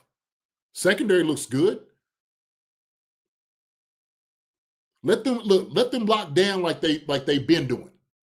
Let our linebackers run around and eat like they should be doing. If young boy need to come in, young guy with boxer, let him come in a little bit. Put a little fire into some guys out there and start playing out there the way that you need that you should be playing. We need to go out there and have a good product out there, man. Because what we see at 5-4 is not Chiefs football. And everybody in there understands that. There might be a couple of guys in it. Yeah, man, I have this. Travis is sitting around here like this. He ain't happy. Pat ain't happy. They ain't satisfied with this. They not. So we're going to find out exactly who we got the second half.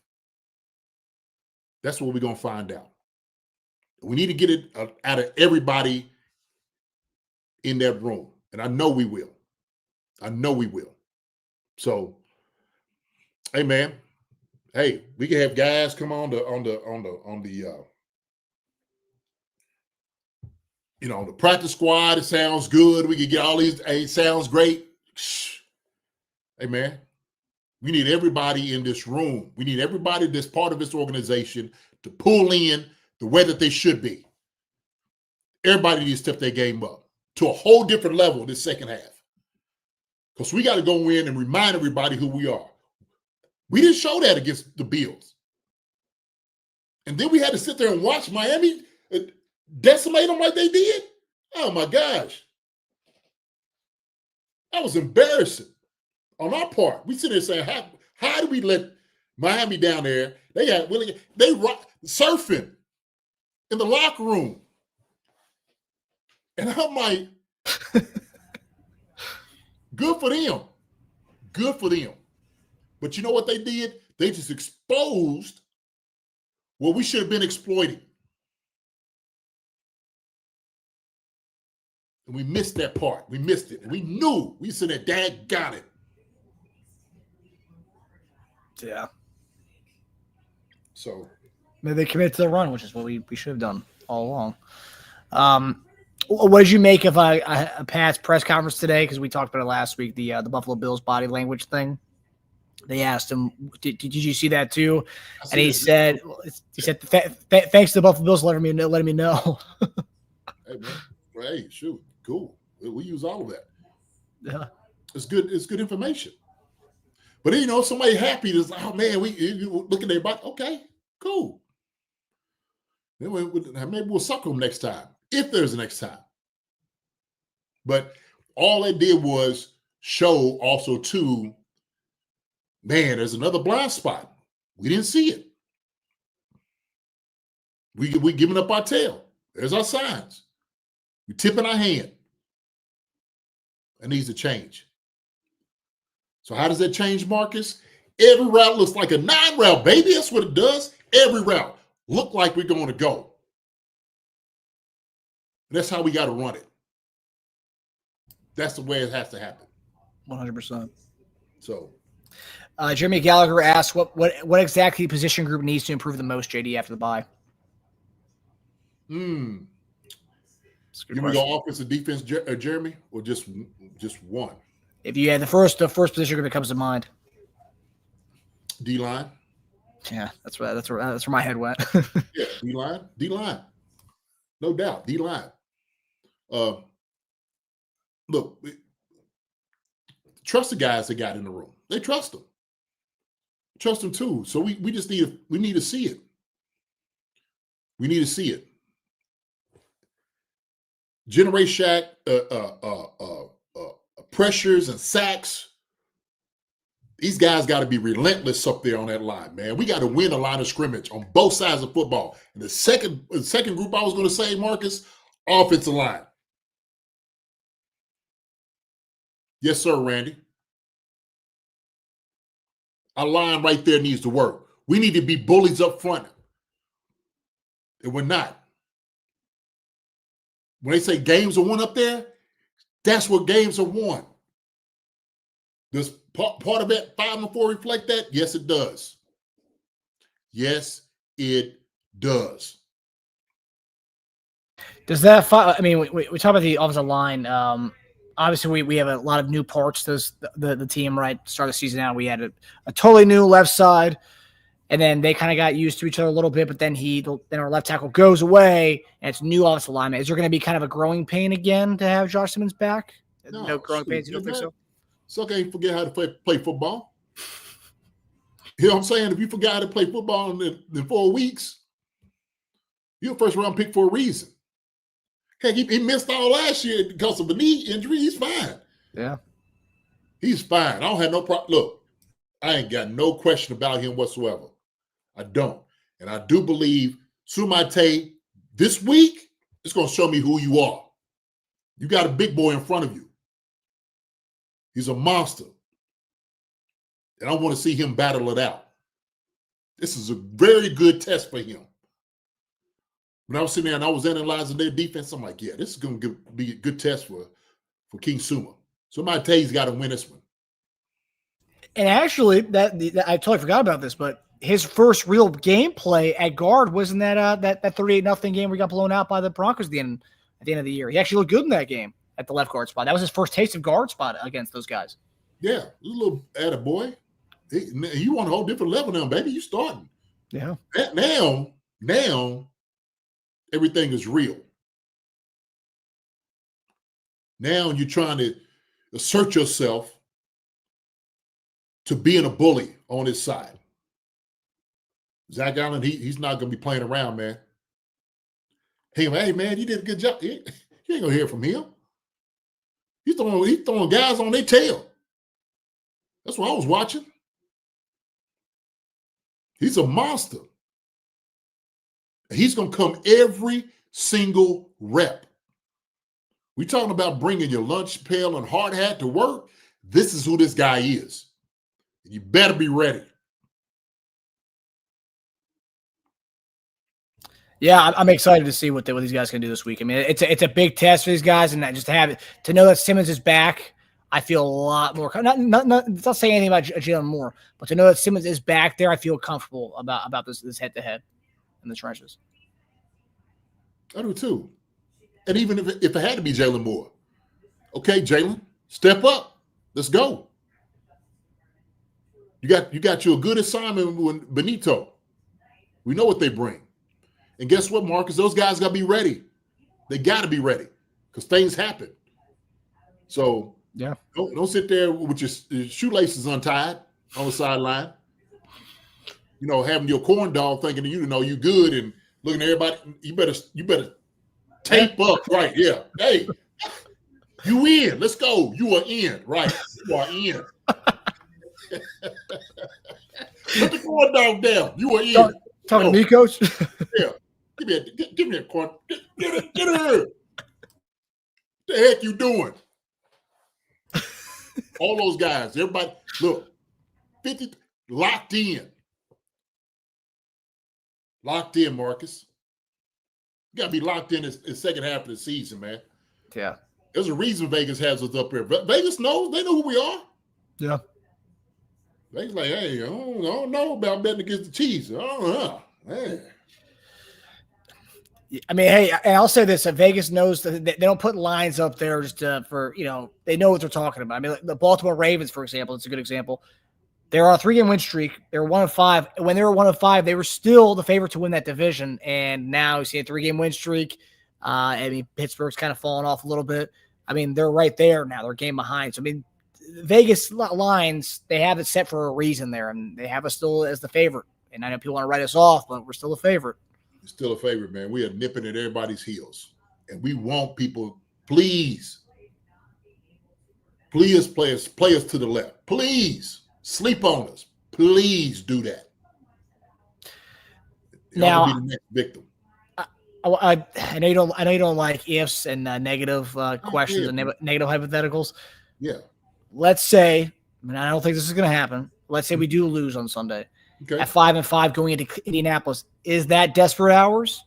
Yeah, I mean, if you 5-5, you still finish off 12-5. Yeah. So not at what point is it desperate hours? I guess is my question. I don't. When you start doing a number, we start like, oh shoot, we can't get into playoffs. Well, we got to look at somebody else to get us into playoffs. 12-5, man, you still there. You still in there.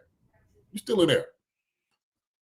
Look, and if it comes down to it, all you need to do is get into the playoffs, whatever it is. But look, we're going to take care of business first things first. That's what needs to happen.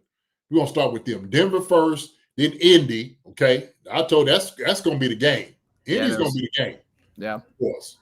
But all of these, same thing. Dallas, cook them, turkeys up real good. Houston, run through them. Chargers, let them know. We got to get our lick back with them jokers. Titans ain't really been there. We can't sleep on them either. Denver Broncos got them again. And so that's going to be at home. Thursday night football. I'm looking at Tennessee Titans, man. Have you seen the end zone boys or whatever? You ever seen them guys? I don't think so. The jokers are funny. No, they are funny. They're in the end zone and just be yelling at dudes. In Titans games? Yeah. You ain't seen that? No. Oh my gosh. Hilarious. See, I want to share all these different things with you. It's a good thing. It's actually a good thing. But yeah, man. Look, we gotta souffle all these suckers up. Every single one of them.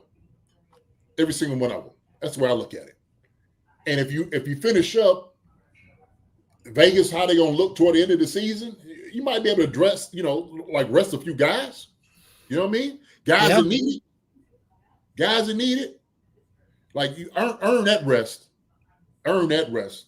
Put it in the hands of guys, okay, I'm gonna let y'all. I know Raiders are salivating at the chance of being the team to knock us out of playoff contention at that last game of the season. So yeah,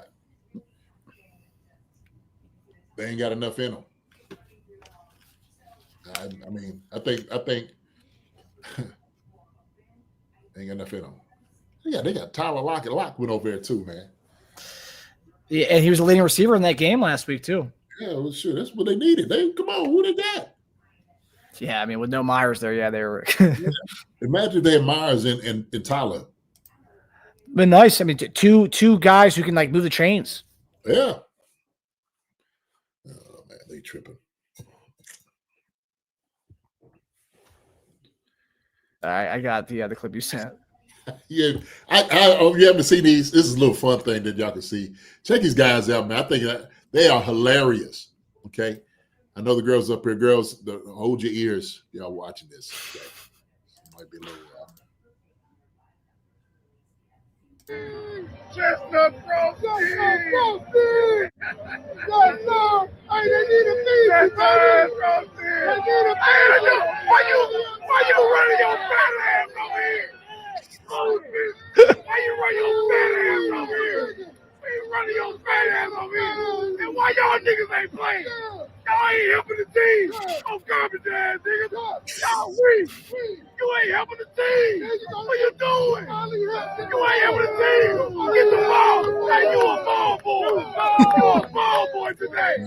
Cause you can't do shit. They paying you for no reason. Paying you for shit. Just to grab the ball. How many balls you gonna grab? Hut. On my mommy. Hut. On my mommy. You gonna grab the guy shit. You ain't even dressed out. Look at you with your little blue shoes on. Thinking you doing something. No. Garbage ass. Back of your head Did you face stuff like that when you were playing? For people that just saying that? Oh yeah. Yeah. Oh, all the time. There's certain places, certain places are like that. But those guys are funny. They are on every single team, man. They are just on them jokers with the most craziest creative things to be said. It had me dying, just cracking up, man. It's funny. But I remember all the time, like people would say things behind you. It never failed. I told who was I telling this to? But when you used to go to Oakland, I said Oakland was the only stadium that I know when, guys would come out, just get into the stadium. You just walk out there and not really warming up. I said half the stadium will be packed already. And that's how it would be like in the black hole. They just be there just waiting to jump on, saying anything. It was always like that. Always that way. Usually other spots would just be like, ain't nobody really in the stadium, kind of taking their time to get in there, yeah. Yeah, you take your time. But they already have the shoulder pads on, the face paint and all. You are terrible. Oh, you don't need to be playing. You ain't no good. Like that's what it would be like. That's a competitive edge. It's competitive. Denver used to be like it, in the old Mile House Stadium. Mm-hmm. The bleachers and stuff would be like literally like a couple of yards from your bench. Like that was that close. Jeez. Oh yeah, it was horrible. Because some suckers will let you know. If you were sitting on the bench, you just get down there. Hey, 89 done. 89 done. Hey man. Hey, what do you do anyway? Just stuff like this crazy stuff they would just have. Like that's how it would be. You could almost reach out and touch these jokers. That's how close it was. So. Well, I don't know if you saw, there was a fan that got into a spat with a Lions kicker, I believe, or the punter. Guy jumped off the bleachers to try to run after the Lions player, and the security tackled him. But like it was it was like they were right behind the Lions bench, and I guess the Commanders fan didn't like what he said, so he tried to like go at him. What I'm saying, what you say, the fan? Commanders fan jumps out of the bleachers, like right there, right behind the Lions bench, to like go chase after. I believe the punter or the kicker. But yeah, that guy got banned for life. Oh yeah, he's lucky the security got him first. Oof. I'm telling you, because some other dudes have seen him. That sucker would have looked like the older people know it's Beetle Bailey. Looked like balled up homework. Beetle Bailey was his comic, and the Sarge would beat up Beetle Bailey. So he'd be all like mashed up and stuff. Beetle Bailey was. I don't know, somebody, older people would know the comics, man. But that's how a joker would look. If you come down from them stands, buyers beware. That's like if jokers would jump into the Lions den. And I'm sure some of the players who didn't play would love to get involved with that. Some of the guys were silent all night, all juiced up, and they couldn't play. Oh, man, fold that sucker up, man. Like a bad suit. Man. So the other thing I want to talk about tonight was the injury report. So it's I'll say this, the Chiefs, for the large part coming off a bye, don't really have that many injuries. Pacheco did not practice today. It does not look like with the MCL sprain, does not look like he's going to play this week. Just off early indications. So Kareem Hunt, Brashard Smith, and maybe we'll see Eli Mitchell or CEH, who knows. And I know you said you want to see a lot of Brashard Smith coming off the bye. And then today it was reported that George Karlaftis was a limited practice participant with a thumb injury, but he was a limited participant. Still practiced a little bit today. But on the other side of things, Denver's got a pretty good amount of injuries going to this game. So Alex Singleton, linebacker for the Broncos, that's actually an interesting story. He was diagnosed with testicular cancer 3 days before the game last week. Ends up getting surgery Friday, but he does it Friday so he can end up playing in that game Thursday night. It was successful surgery, but he won't be playing this week. So, just sending love and prayers to the Singleton family. Talk about Warriors, man, to find out from a mental capacity too. Like when you find out you have cancer, I can't imagine what he's going through mentally, but puts that aside, plays in his game Thursday night, and then Friday gets a surgery, but he'll be ruled out for this game this weekend. Patrick Surtain, pectoral injury. I don't think he's playing this week. I think that they're aiming for after week 12 for him to return. And then J.K. Dobbins, a guy who's been a phenom for them this year, looked great for the Chargers last year, looked great for the Broncos this year. He won't be playing with a foot injury, and they're maybe putting him on IR. They're still weighing the options there. But those are pretty significant injuries to their defense and to their offense. RJ Harvey might be getting his first start with the Broncos rookie, having to play in this kind of game. And we talk about guys with wide eyes and players who are green on the offensive side of the ball. RJ Harvey stepping into unknown territory for the kid. I mean, UCF player too. So this is a big game for him to get his first start. But Jay, when you look at the injuries for both teams in this game, seems like the injury imbalance kind of tilts the scale in our favor in this one. I mean, they're down their badass cornerback, linebacker, starter linebacker for them, and the running back. I mean, it's just kind of when you see the injury report, obviously we don't like seeing injuries, but like it seems like we do kind of have a leg up on them with having, I guess to say, more of a fresh team, as fresh as the NFL team can be at week 11 of the season. I mean, yeah. I mean, everybody's going to have injuries during this time, Marcus. I mean, it's kind of like what the land of the law is, really. So nobody's going to feel sorry for it. We understand that this is things that do happen to guys. Like you said, praying for my guy out there, man. I'm glad he was able to get it diagnosed, man, and getting taken care of. Yeah. So speedy recovery to him for sure. But the thing is, and Denver's not going to care. They're not going to make excuses. Well, we shouldn't have won this game. Why? Because we had some guys out. They're not thinking that way.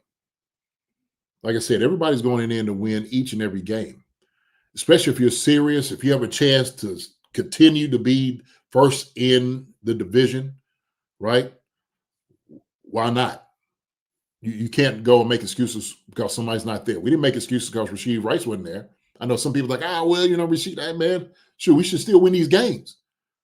Why? Because we got other talented guys out here. Okay, next guy up. That's how it works. So you got to play with what you got. Okay, some guys have waited their opportunity to get that. R.J. Harvey is a very good back. He's a very good back, very explosive, very fast. I think I was looking for us to get him. If he stayed around later, we got Bashar Smith, but I was like, man, R.J. Harvey's he's a real dude. He's a real dude. So very talented guy. So we got to be ready for him too. Got to be ready for him. But with that being said, man, it's how it works during this time of the season. You're going to have injuries, things are going to happen. You still got to play. You still got to play, man. Can't worry about it. Not having Pacheco this week, do you anticipate? I mean, obviously we talked about wanting to run the ball, but like having Kareem Hunt, Brashard Smith, I mean, this should be, and this is a pretty. I mean, I'll say like their pass rush is the best in the league, on pace to break the all-time sack record as a team. But I mean, their run defense ain't no slouch either. I mean, it's all around pretty good defense. But I mean, what kind of game do you anticipate from Kareem Hunt? Are you?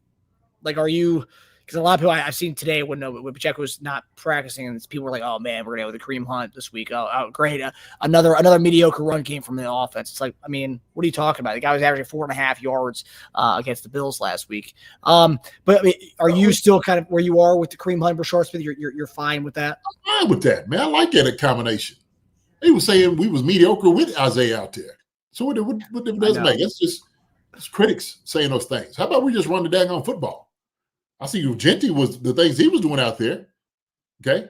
Kareem Hunt, he can still do some things. He can run right there off that B and C gap. Same thing with Bashar Smith. I think we got to get these guys some looks, man. I think we have to do that.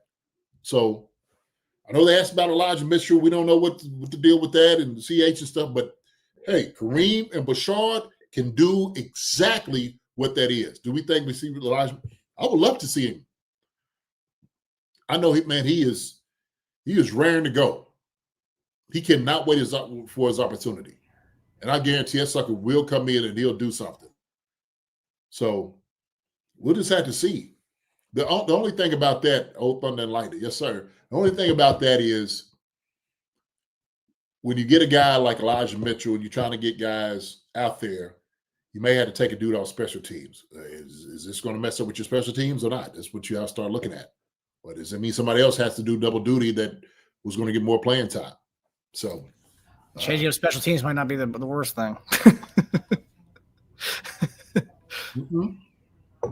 I guarantee you Elijah Mitchell could probably return to football. Yeah. Although Tyquan has looked good, so I wouldn't want them to change that up at all. I mean, shoot, man, give them all a chance, an opportunity. Can't be worse than what we've been seeing. That's true. I mean, yeah.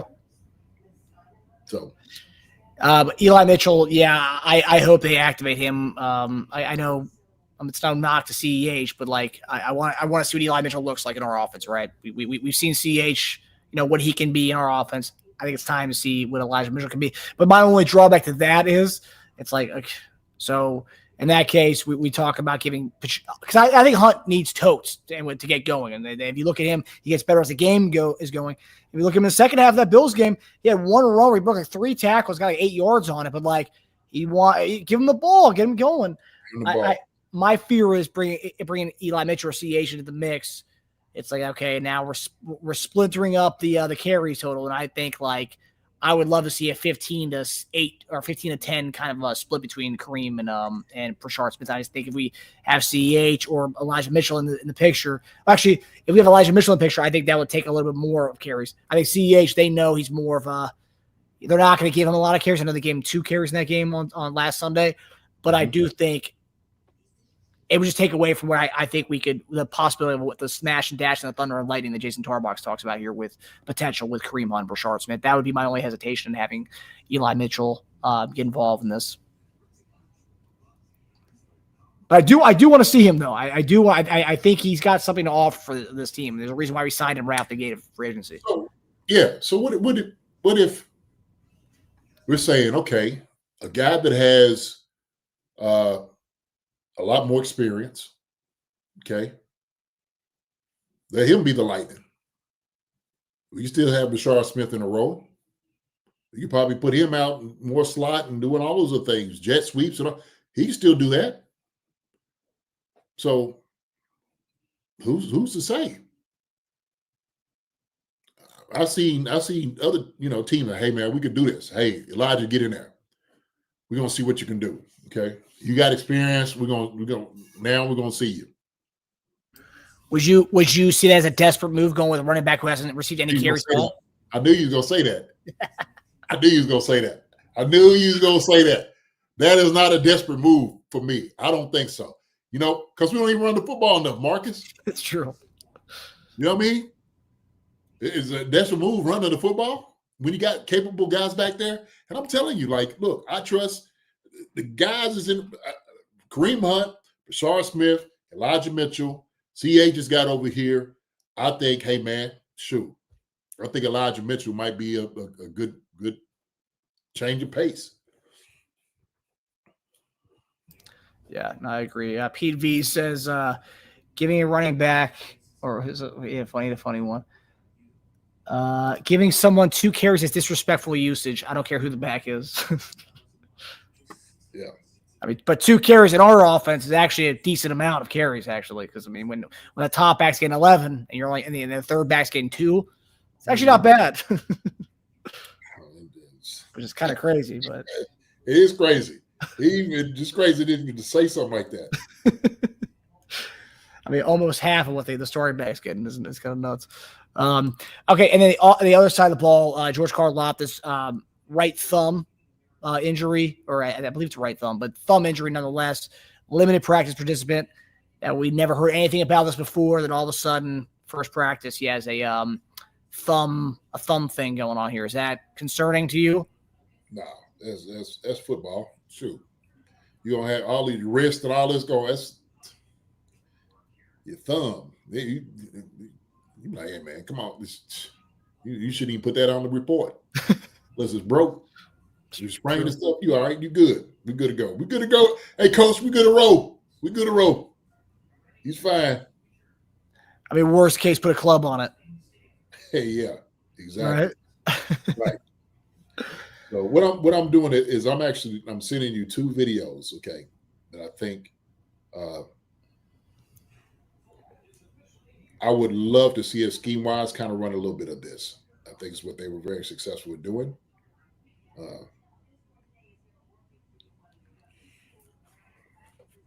Y'all bear with us. Okay, we got us a long one tonight, but this is. Let me put that up. Okay. All right.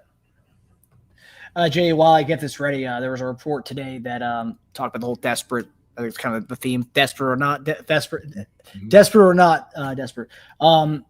Andy Reid is the first time this year on a Wednesday practice he had the guys wear helmets today. Is that kind of more of a because usually he wants to give them a rest on Wednesdays, but this is the first. I love it. We are hitting. We are coming out here, man. We're gonna get some work in.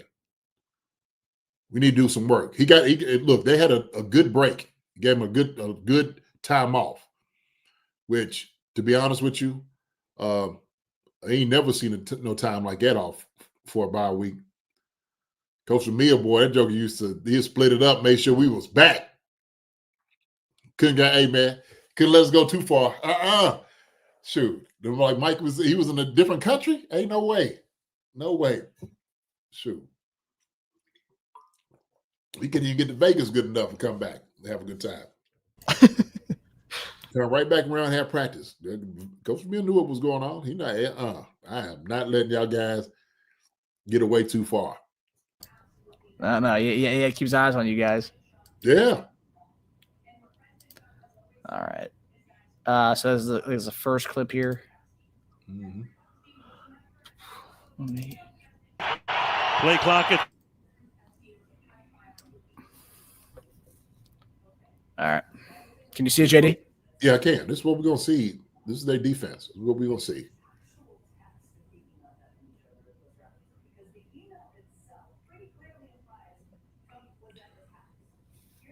Team and then kick out. This is beautiful. This is the way it's supposed to look. And this is against the offensive line. The Raiders patchwork offensive line. A lot of their guys were out this game. And it's already before a lot of those guys being out. It's a bad offensive line. And then you had backups on top of an offensive line. It's kind of rough. So, like, the fact they were able to do this. Well, what did Jeff Fisher like 16 for 60 something? I'm not sure what he had. I can't remember. But you want to take away from that rush? Go ahead and play at full speed a couple of times so they can see it. Like how everybody's blocking down. We have pass, when we're passing the ball. And we can do this. When we decide we want to, have a longer, time throwing, then we got to chip. We're going to make sure we chip and help out. Okay? Then guys leak out in the flat or over the football. But this right here, man. Guard pulls around. Boom. To be Trey Smith. I love it.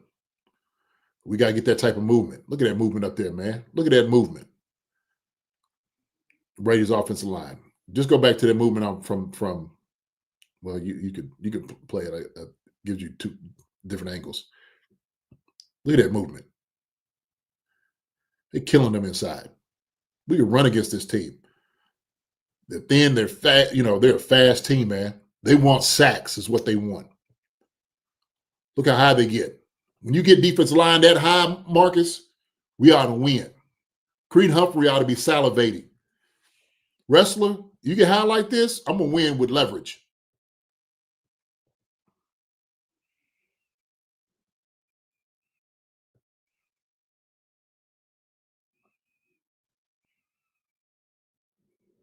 You guys don't want none of that smoke. Man, look at that. Look at how that sucker opens up. That's what we're talking about right there. That's exactly how it's supposed to look.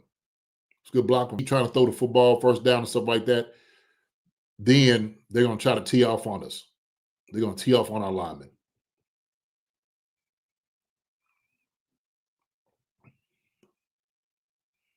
Is this the second one? Sure. Okay.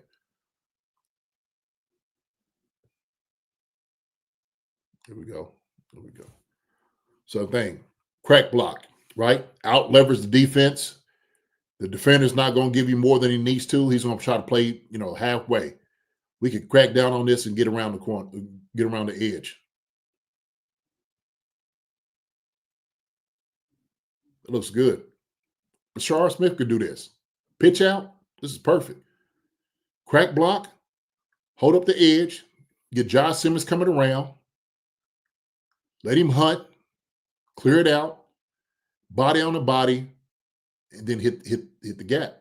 Hit the hole, right? guys in helmets. You know, Andy sees something. We got to be a physical football team this week, Marcus.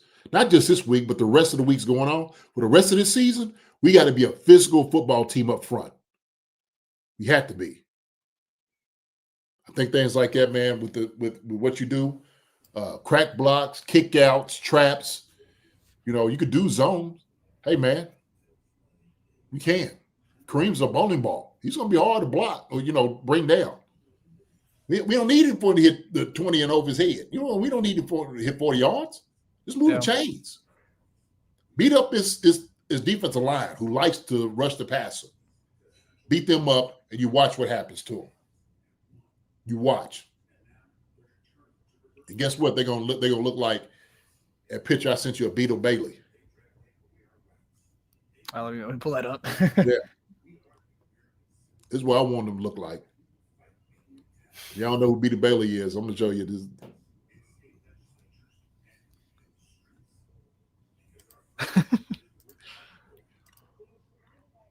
We get done with the D line with Denver.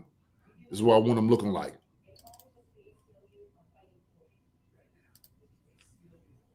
Just like that. As old Beetle Bailey, when Sarge used to put it on him, that's how he would look, man, mashed up. That's what I want them to look like after this is all over. The D-line, linebackers, and everybody to look this way. The Denver defense look this way. Same thing, offense. A D-line, you make them look this way. So.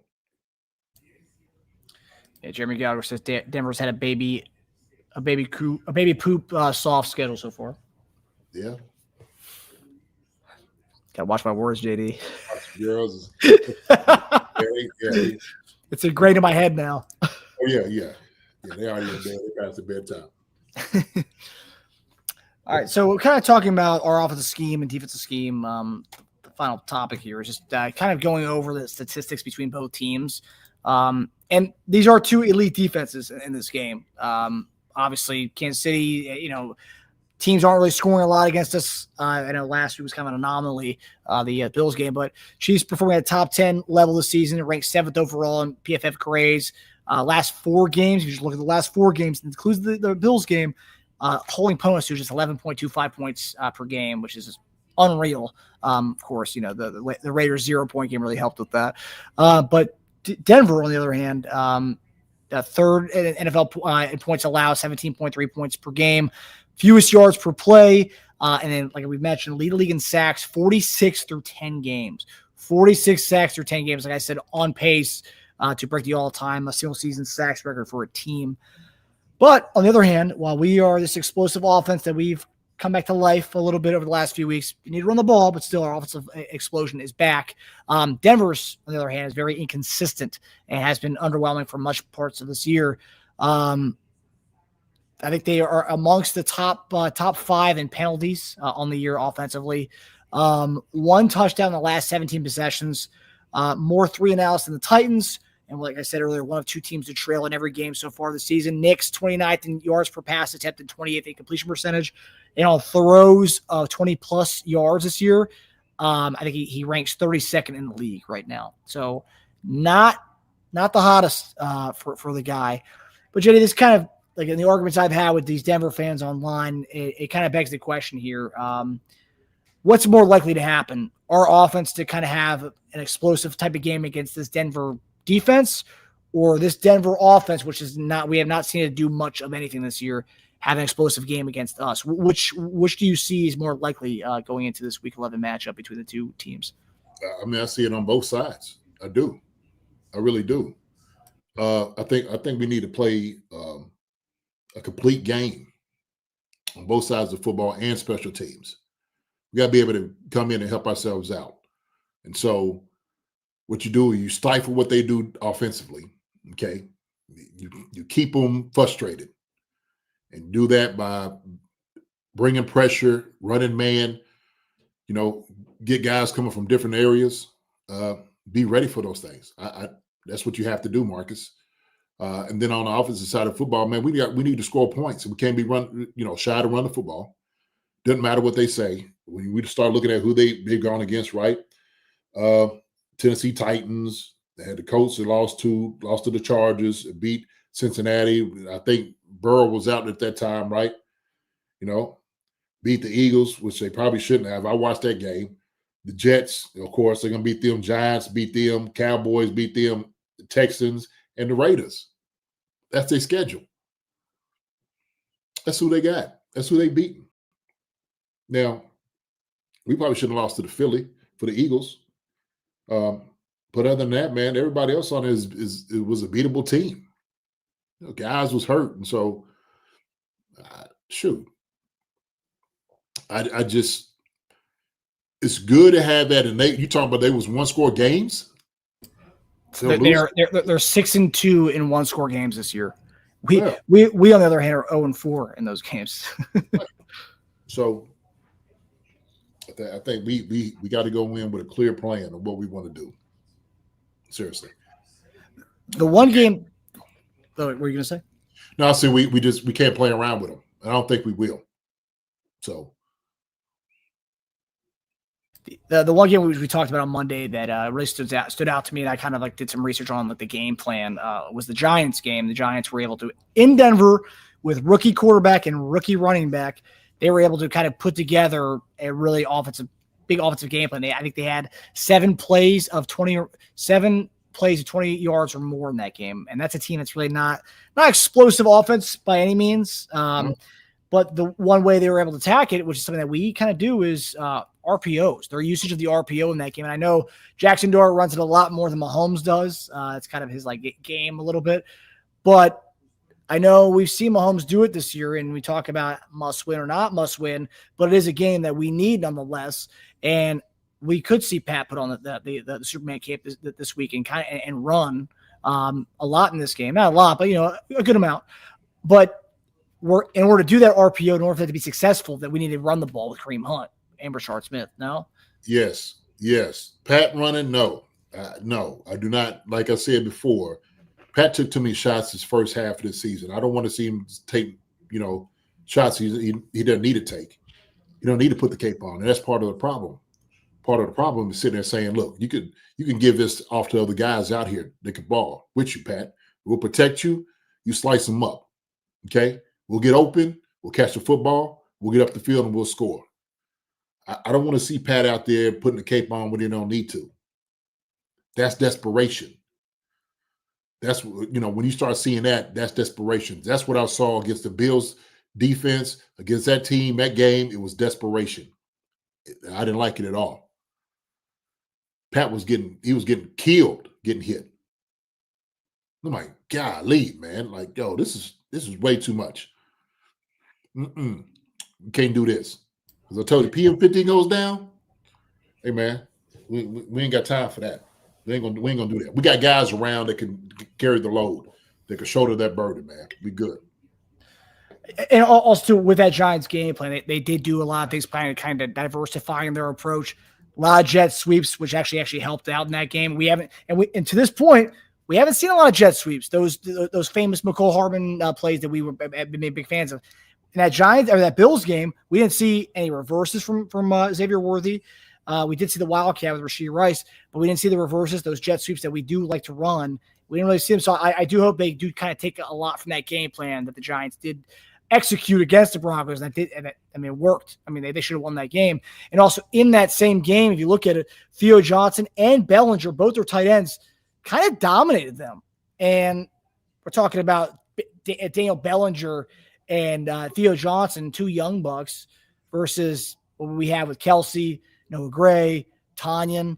So I think there's definitely avenues to exploit. It is a really good defense, but I think there are avenues to exploit. And we're talking about a Jackson Dart-led team was able to put 30 points on this really, amazing defense. I think Mahomes should be able to do that with ease, honestly. Yeah, I do. I agree with you. Yeah, that's Jackson Dart. You got Patrick Mahomes. So, Jackson Dart is very capable runner with his legs, but he just doesn't have the talent of Patrick Mahomes. He just doesn't. And we got more talent around Patrick Mahomes that we don't have to do the desperation things that they had to do, And so we score 30 anything, we'll win. Our defense is going to hold up, man. I'm not worried about. They're not going to score 30 points on our defense. They're not going to do it. I don't really see them getting over 20, to be honest, this game. I'd be shocked if they did. Really. I'd be shocked. Yeah, I mean, I just don't. For me, I just don't see. I have a couple of reasons behind this. I seen Bo Nix this year. He hasn't really done it. I mean, right? Like the only games he really did was against Dallas's horrible defense. I mean, Dallas might be one of the worst secondaries of all time when the season's over, just by a lot of statistical measures and analytics. But Bo Nix hasn't really done it for me. And that last week game, and I know they're going to go into the film room. They're going to do a lot of adjustments. Sean Payton's a great coach. But just something about Bo Nix this year. And I don't know. We saw it with CJ Stroud, right? Awesome rookie year. Second year comes out, and it's like, whoa, this isn't the same kid. This isn't the same guy from the year before. Bo Nix, it's looking more like that. I mean, if you look at a lot of the metrics and the way and the kind of the optics of these games. I mean, we're talking about some of these games going down the final 3 minutes where he finally actually does something positive in a game. And it's like, sure, they're getting the wins, and a win's a win, no matter how you get it. I mean, look at us last year. But I don't know in that. And also, we talk about Andy Reid's got 2 weeks to cook up a game plan. Spagnuolo has 2 weeks to do that as well. And also, too, yesterday, report from Ian Rappaport that Steve Spagnuolo is on a short list for the Giants head coaching job. I mean, forget about whether he's going to go anywhere next year or not. But a guy like that, I mean, we all feel by our own hype sometimes. Spags definitely by his own hype. His tail's definitely wagging, seeing, I could be getting a head coaching job. I'm gonna whip up this amazing game plan against the top dog in the AFC West. I just feel like we're going to have a masterful game from Spags this week. And I feel like more people are talking about the Andy Reid side of things, not really so much about the Spags side of things. And I think even today, Andy Reid said that in sophomore year for quarterbacks, he's seeing a lot of curveballs. And I feel like Spags will throw some curveballs at this kid this week. Yeah. Look, if he's struggling, sophomore slump is a thing. And I think part of it is you feel like you got things figured out. First year, you had a lot of success, like, okay, I kind of understand. And then all of a sudden, it becomes a little bit more difficult. And some of the things you were seeing, you may not was actually seeing. You know, guys were making teams, and so making plays. But I think with Spags against Bo Nix, this should be, like I said, I'd be shocked if he scored over 20 points against us. You know, they're J.K. Dobbins, R.J. Harvey, wide receivers core is just, okay. I haven't seen what's the name at the tight end do anything this year. Yeah, Ingram's been pretty quiet this year. I don't know. So I think he had 0 catches against the Raiders last week, or maybe 1 catch. They did a pretty good job against him last week. Yeah, they might try to tell him this is the week to try to exploit what we do with the tight end. I don't know what we did against him and against Jacksonville. I can't remember. But 2 for 5 yards last week. Sorry. Okay. So I just think Spags is going to be ready for this, So as far as like all the head coaching jobs and, what is, available to him for that, he's not worried about any of that right now. All of that will take care of itself. If the Giants really wanted Spags, they'll wait for it. That's how it works. So, yeah. And also too, looking at that Giants game, I was looking at their splits for the running backs. I mean, we're gonna need to do that. So 16 carries for Cam Scatterbo, 9 carries for Tyrone Tracy, and then 3 carries for Devin Singletary. So 3 backs, 16. That's honestly like a very Chiefy type split. Honestly, I think 16 might be on the higher end for us, but still similar. Yeah. But so it should be somewhere where we're getting close to 20 to 25 carries. I would love to see that. It helps open up everything else, play action, and all those different things. We can do that. Do it from under center. That way, you can have Pat in the pocket, protect a little bit more, but play with those linebackers' eyes. Secondary also too. Should be able to take advantage of that. I think we will. We're gonna be fine. Yeah. Surtain not down there. I mean, shoot. Now you got those guys on the outside. It's gonna be tough for them. Got to exploit it. Man.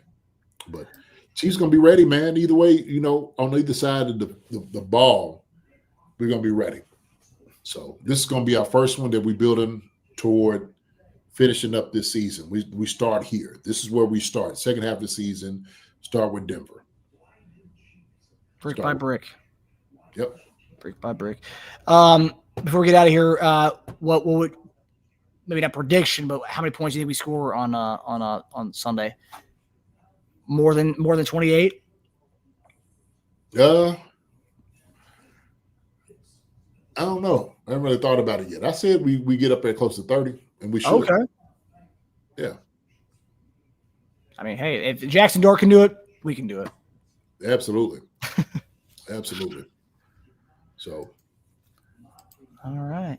Well, I'm looking forward to your keys to victory this week, especially. How big this game is. I'm really looking forward to what you got on Friday for the keys to victory. And Chiefs fan from SoCal, appreciate the contribution, buddy. It really means a lot, bud. SoCal, brother, appreciate you. All right. So, with that being said, man, I appreciate it. I appreciate you all coming out tonight. Okay, it's a good conversation, Marcus. Good conversation. So, yes, sir. Yes, sir. But yeah, we'll see you guys back here Friday night, right on our show for JD's 10 Keys to Victory, as well as our betting show to get you guys paid for watching this Chiefs game. Yes, sir. Yes, sir. I know the Dash Brothers are going to have something good for you guys. I know he will. So they're trying to line your pockets up, baby. Been doing a lot of research this week. Yeah, trying to get you paid. But listen, hey, thank you all for coming out. Jason Tarbox, Hippie Cypriot, congratulations. Thank you for giving us the review. Everybody go give us a review too. We love y'all giving us a review. So we appreciate you guys and gals on here.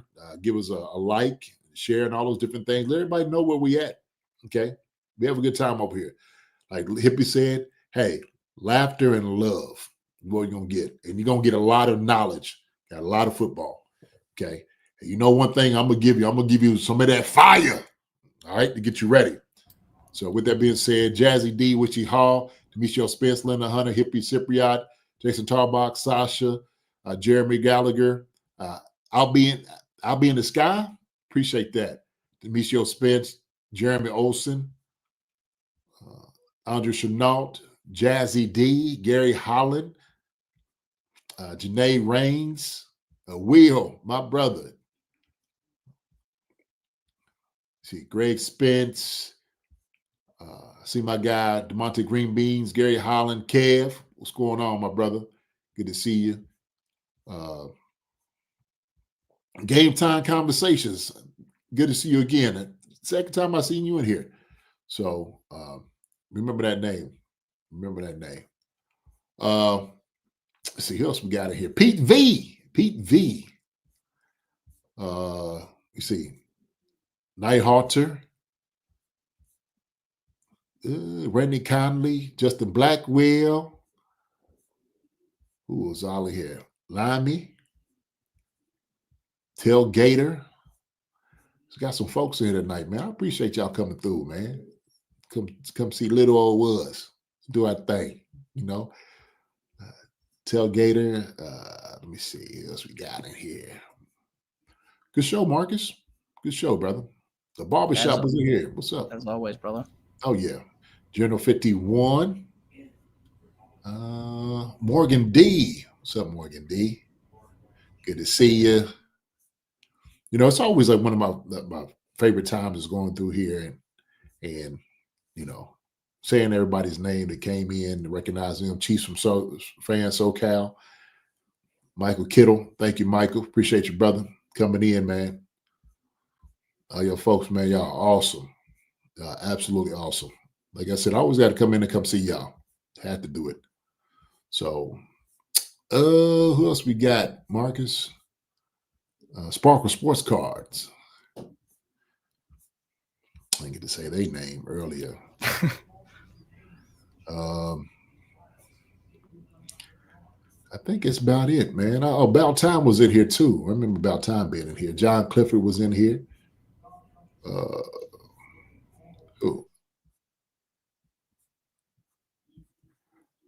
Back at 87. There's another one. Pono Kawhi. I remember Pono being here too. Shoot, I think that's about it, brother. Lynn Julian. Okay, I think that was the name. That's when I did see. Well, listen, hey, guess what? If I get to say y'all name, y'all know how we feel about you. We love you guys and gals. Y'all have a wonderful night. Y'all take care of each other. Love each other the way you're supposed to love each other. Come through all the time for laugh and love. We appreciate it, Hippery. Thank you so much. Congratulations to you. Y'all take care. We will see y'all on Friday for the Chiefs betting show and here down in the dungeon for the keys to victory, baby. We're going to come out here and we're going to be rocking. So we'll see y'all soon. Y'all take care. Love you. Marcus, love you, brother. All right. Love you, buddy. Be good. All right. We'll see y'all later. See everybody. Hi, everybody. Thanks for watching. Subscribe here to get the latest from the show. Also, be sure to check out the best clips from Chief Concerns. And if you prefer to listen to the show, subscribe and follow us on Apple Podcasts, Spotify, and anywhere else you get your podcasts.